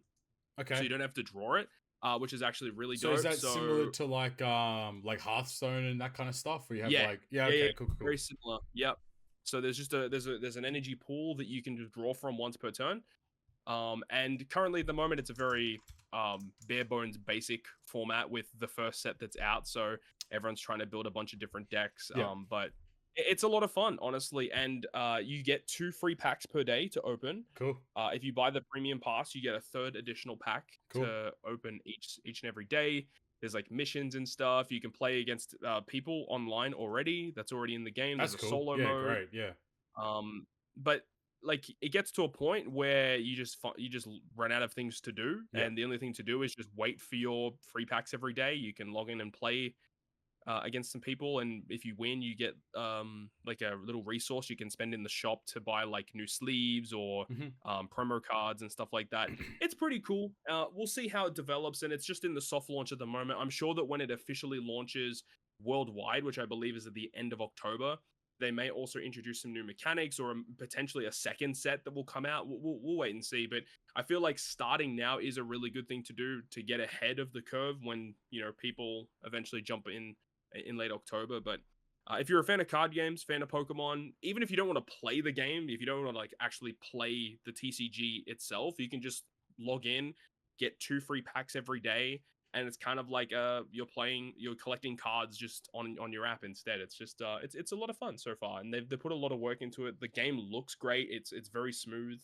So yeah, good stuff from the Pokemon company. Do you think it's something that you'd like? You can see yourself like hypothetically like in a year's time still kind of like playing and like dabbling in, or like what's the kind of? I mean, it's a bit early to kind of call it now, I suppose, but yeah, like what's the kind of vibe?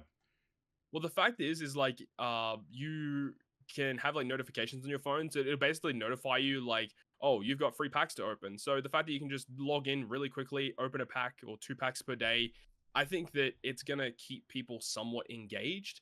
Another thing that's kind of interesting about it as well is that the game has like its own system to lock out people from pulling. So it's got like it's got its inbuilt like locking system. So if you spend a certain amount of money in the app, you can only open a finite amount of packs per day. Okay, interesting. So it stops people from like just spending a shitload of money getting like everything in one day. Like you're capped out at spend. I think you can only spend something like $150 a day on the game. Okay, yeah. So that's kind of interesting that they've done that. And maybe it's to like potentially stop like children from spending too much money and their parents getting mad. Low key, it's kind of like a good thing as well, though. Just in reality for the game's like longevity. Yeah, because like you're gonna have Omega whales, which obviously, right? Like they're gonna be people like I play like a fucking an idle game called like Legend of Slime. I've been playing it for like a while now, and like, I'm in the Discord, and there are dons that are even spending like thousands of dollars in a fucking idle game. You know what I mean? Yeah. So there's always gonna be weird situations where people just spend abhorrent amount of money. So I think like having that limit really does like allow the longevity to kind of the game to kind of continue. So I think it's actually a very positive thing overall. Yeah. Cool. That sounds. I'm looking forward to. You know, our new segment has turned into the TCG Corner, where we talk about Digimon, Pokemon, One Pound. Good little addition to the. When Knight's back, we're gonna find out about the Digimon stuff. I saw he had a question. He did leave it to funniest question. I hope you guys didn't read it, but it's so good. That's it though. So I guess that's pretty much it for the main show. From everyone's favorite section, in other news, the new Grand Voyage versus Mr. 5. How did that go, Todd? I hate Grand Voyage, man. It's, shit. It's one of the worst modes in the game. It's not good. I remember when they were first trying to promote it, and they were like, "Oh, it's a really good mode, so you can go ahead and use all the characters in your box, even characters you don't use that often." Well, I guess that's kind of true, but the amount of investments that are required in order to beat these Grand Voyages is fucking absurd. It's too much. It's way too much. Like I had to do like 4 or 5 level limit break expansions. I had to like upgrade my totem thing for more candy. I had to upgrade a ship to level 12 and then like get certain amount of investments on the attack HP and recovery stat. Like it was fucked. I couldn't believe it. Nah, see, like, I think it's too much. Like, especially like keep in mind, old units my ass, by the way. Legend Kobe has been out for 10 months. That's a good point. I don't know why Kobe had to be on the team. You know what I mean? So dumb. Like, it's the simple audacity that they're like, oh, old units, poggy. But in reality, it's like, no, like, we're just fucking lying. Like, yeah, I don't know.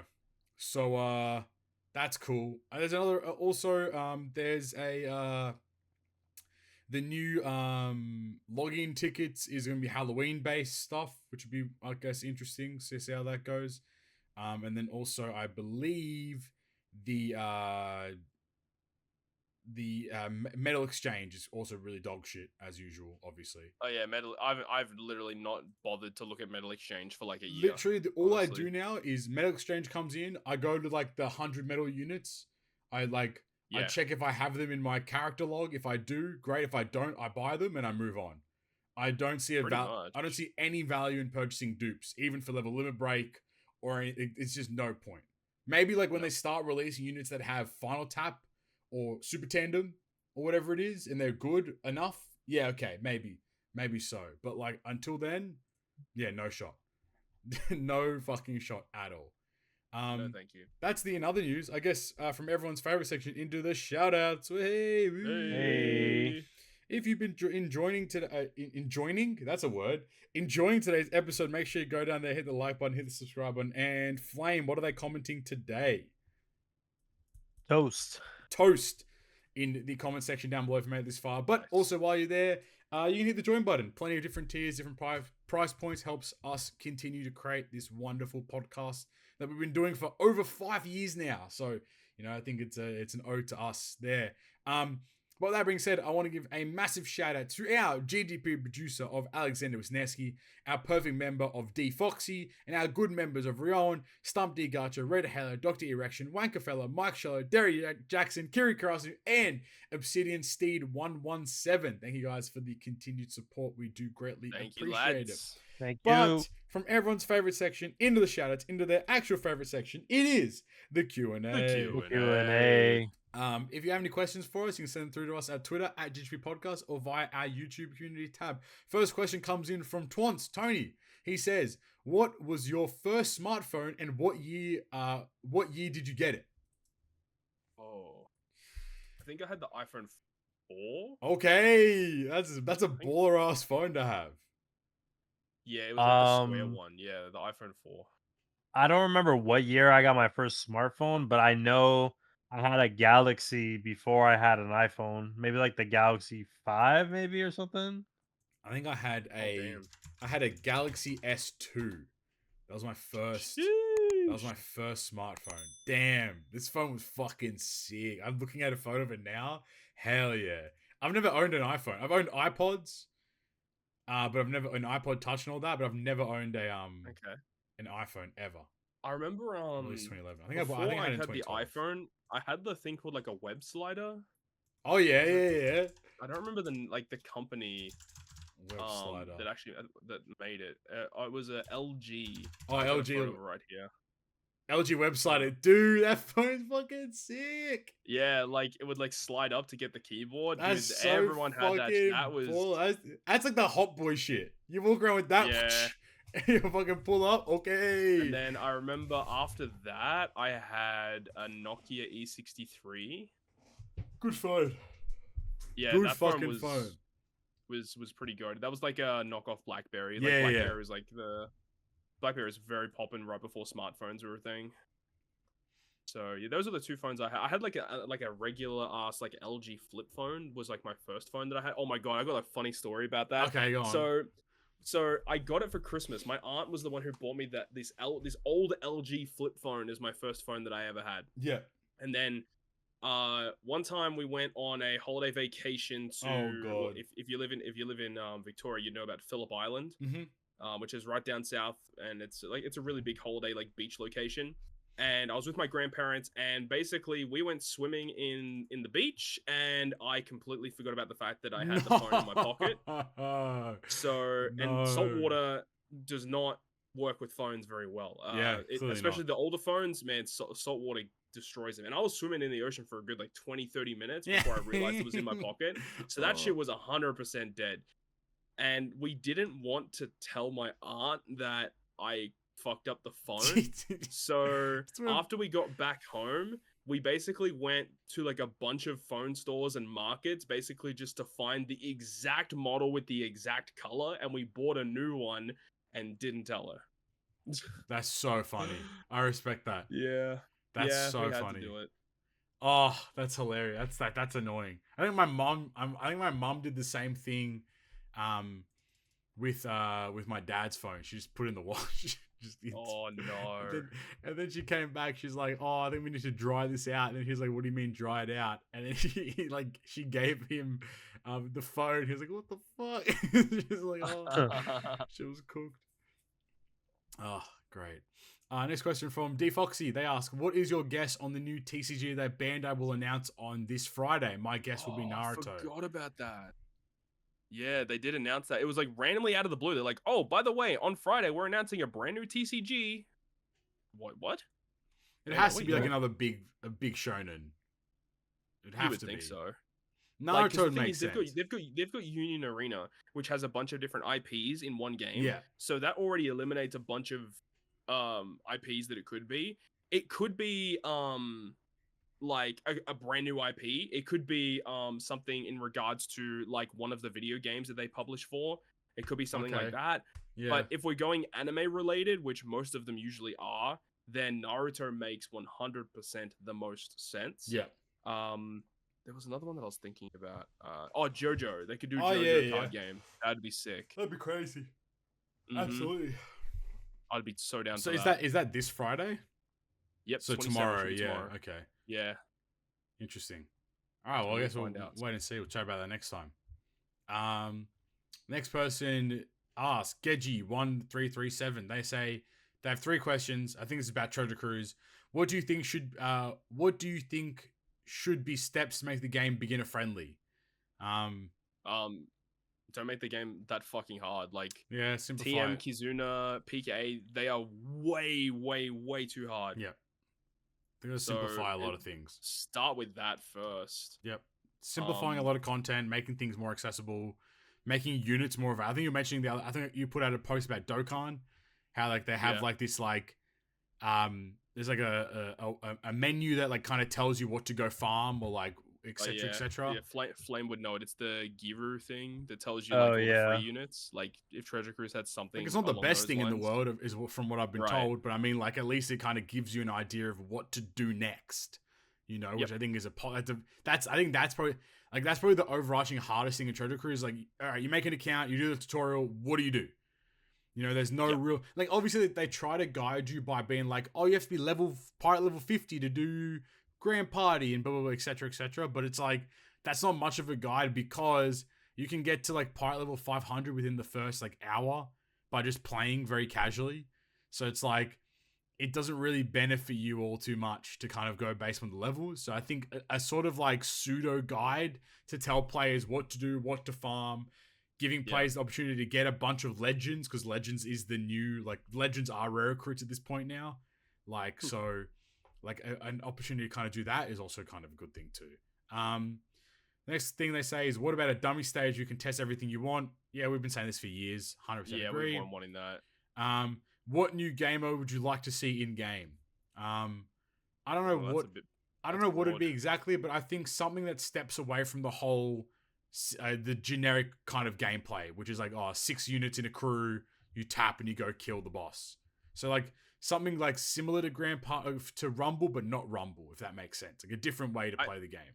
I think we could combine those two, about like a dummy event with a new game mode where it's like a dummy stage and it's like there's like different missions, like do X million with like with a Luffy in your team, or do X million with a Nami in your team, do X million with a Katakuri in your team.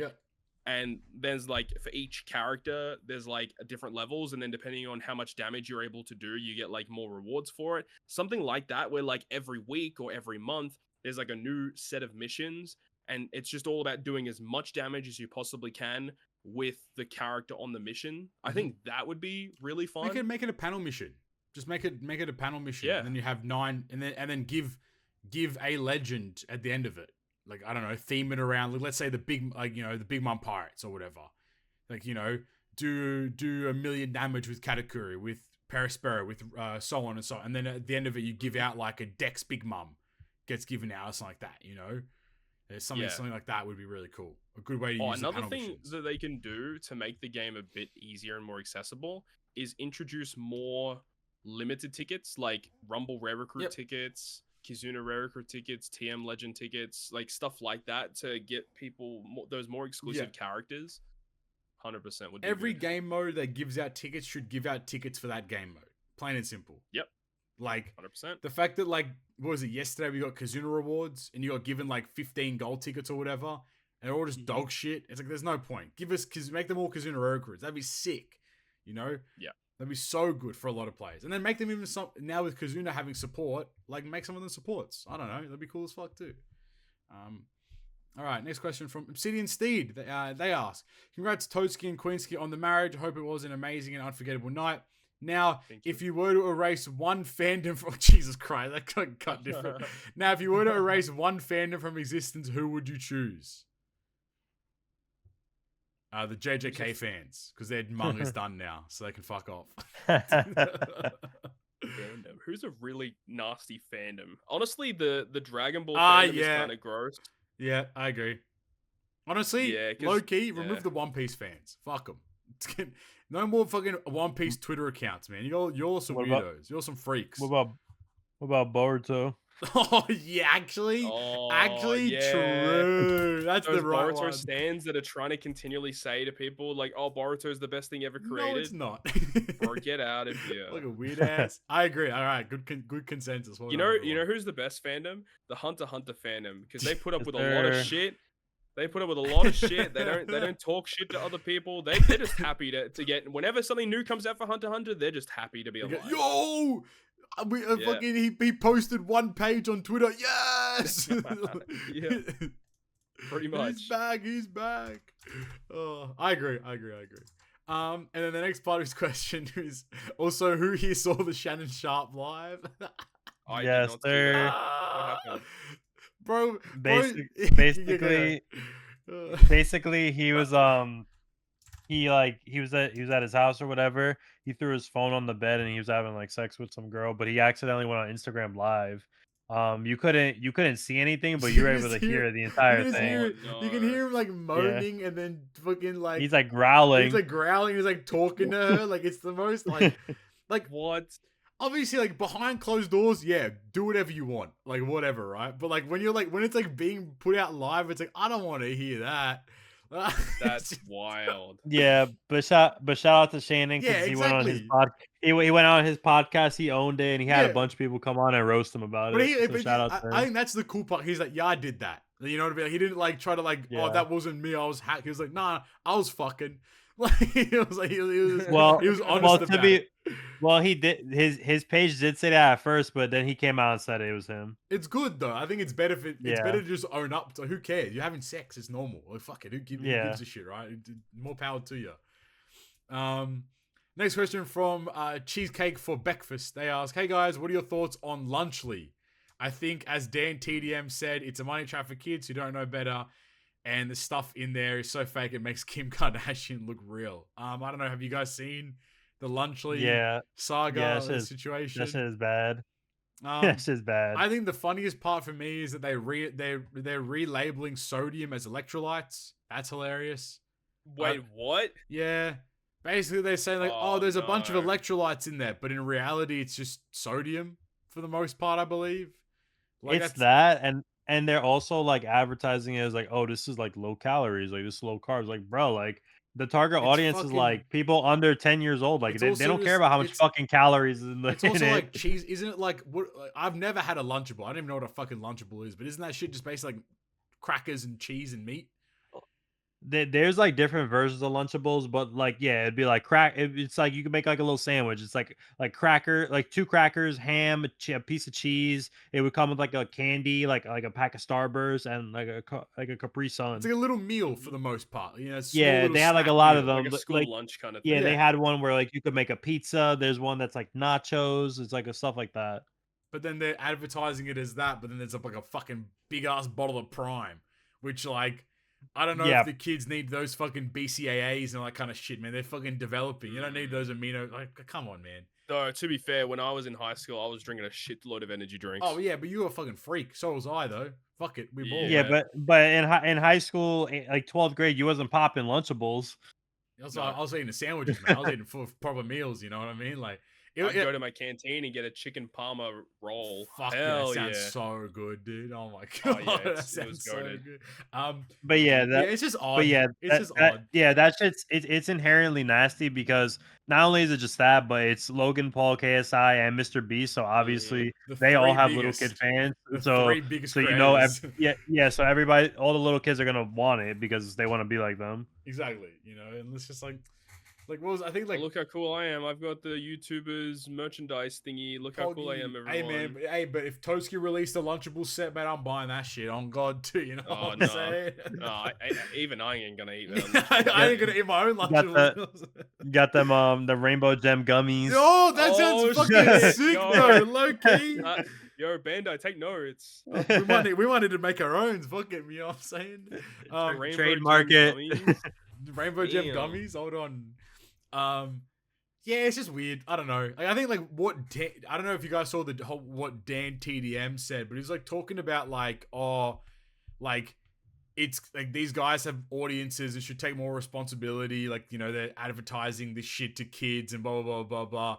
And then like Logan Paul came back and was like, yeah, man, like you old head YouTubers, you know, did it for the love of the game. We're doing it because we want to develop businesses and make money. I'm like, bro, you're a fucking billionaire. Like you don't need to make this bullshit. Like, you have a podcast. You own Prime, and you're in the WWE. Why the fuck do you need lunch? He didn't even need to do any of that extra shit. The fact that the Impulsive podcast makes so much fucking money, and all he does is he talks. Yeah. He does what we make fucking $1 a day. He makes fucking $1 million a day on his podcast. You know, like who cares? You don't need to do that much. It's greed is a crazy thing in this world, man. It really is. But I mean, stay away, kids. Go eat go eat some real shit. Eat some fucking. That's the thing with these dudes is like they're so successful and popular that anything that they touch will just make money. So like they'll just keep doing it. Like there'll be something else next year or in 2 years' time. I'm sure of it. They'll be like, man. I can just dabble into this. That's another, you know, extra 100K in my pocket each month. You know. Yeah, I think like what was it? I think there's a YouTuber. His name's Dr. Mike. He's like a very famous health YouTuber. He like I think I know who you're talking he about. reviewed the Lunchly stuff, and I suppose that he fucking ripped it completely. Damn. Yeah, this shit is dog water. Do not eat this. Like, I mean, at the end of the day, it's just calories. But like the fact that you're labeling electrolytes as sodium is kind of just a very odd. So the fact that you're labeling sodium as electrolytes is just a very peculiar like thing in the grand scheme of things. Like the thing is you don't need to be you don't need to persuade people to buy this shit, and like you don't need to do these weird like mischievous tactics. Like just make a fucking Lunchable with a different name, you'll be fine. Exactly. Like, seriously. Like literally, like, and the fact like all their advertising is like comparing it to Lunchables as well. It's like you don't need to do that. Just make Lunchly, say that there's Prime inside of it, say that there's a Mr. Beast chocolate bar inside of it, and then call it a day. Done. Move on. You're still gonna make money. No difference whatsoever. All right. Next question comes in from a good friend of ours, Nightmare JP. Oh, shit. He asks, howdy, gents. Hope all is well. When you read this, the cards have been purchased. Thank God. Oh. I don't know if you heard, you weren't here last episode, but like we asked Knight about a Digimon TCG update. He said, yeah, I still haven't purchased those cards. He told us he was going to purchase like 3 months ago. So he finally got them. Okay, so around to it. Yeah. Oh, no, that's not the full context. He said he went to tournaments, but he lost because he didn't have cards that's it. That's it as well. He didn't but then he proceeds to tell us other things he was buying, and I was telling him, well, you should have bought them fucking cards. Buy the cards. I will have a report next epi, and then he goes on to say, I was also talking with a co-worker about anniversaries, and it could be a cool idea for Todd to make a SugoFest structure for his next year. I know what that means. Oh, no. Next year, banner and all. What do you think?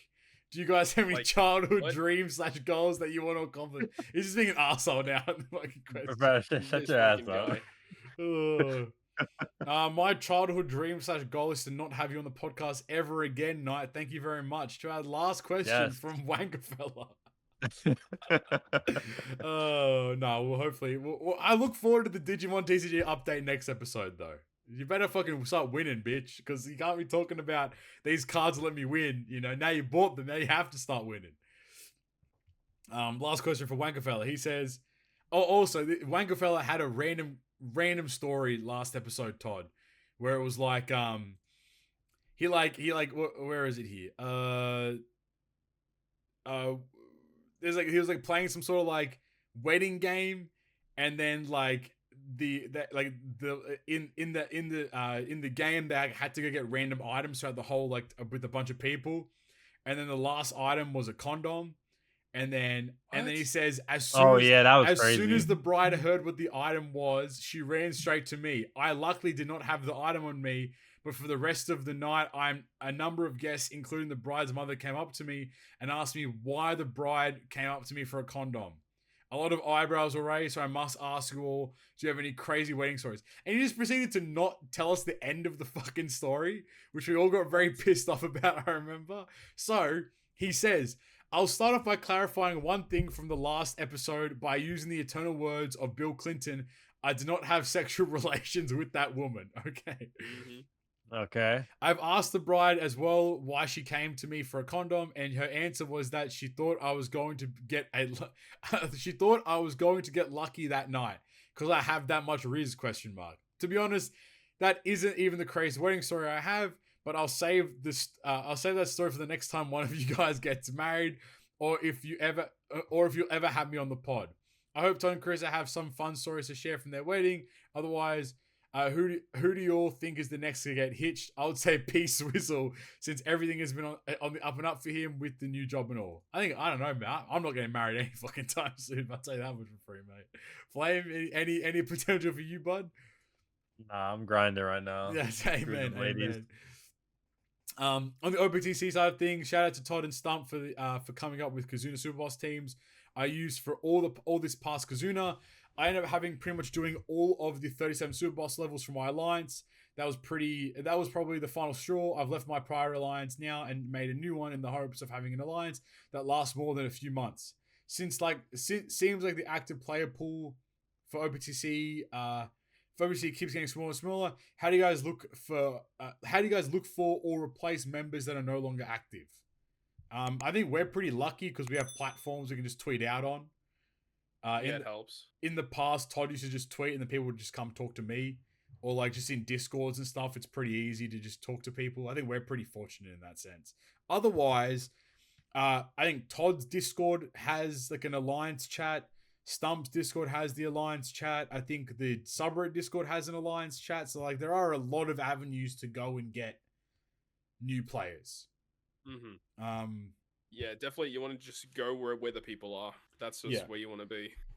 If you're in Todd's Discord, highly recommend. Stump's Discord, same thing. And then I think last resort's the alliance, the subreddit Discord. And then he says, P.S. Shameless Alliance promo. My new alliance is the Water Boys. So if any active players are looking to join a new alliance, hit me up. There you go, guys. The Water Boys. The Water Boys is a crazy name, by the way. Yeah, Wankafella. Pause on that. That's it, though. That's the podcast done and dusted. Another doozy of a podcast.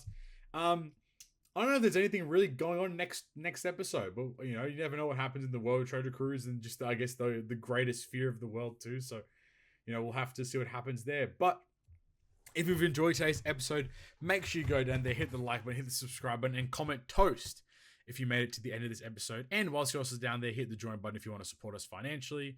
You can go to our Linktree link, that is linktr.ee/greatperfect. You can find all of our social medias, that being Twitter, us on Twitter at GGP Podcast. You can find us on podcast.spotify.com/greatperfect for our audio version of the show, where we're on a variety of different platforms as well. And also you can go find all of our socials. Make sure you go like, subscribe, follow, donate, I don't know, do all that kind of fun stuff. We do greatly appreciate it. But with that being said, I've been Captain Poppy, Flame, and Todd. Thank you guys for listening to our episode. Talk to you guys next time. Peace. Goodbye. Bye.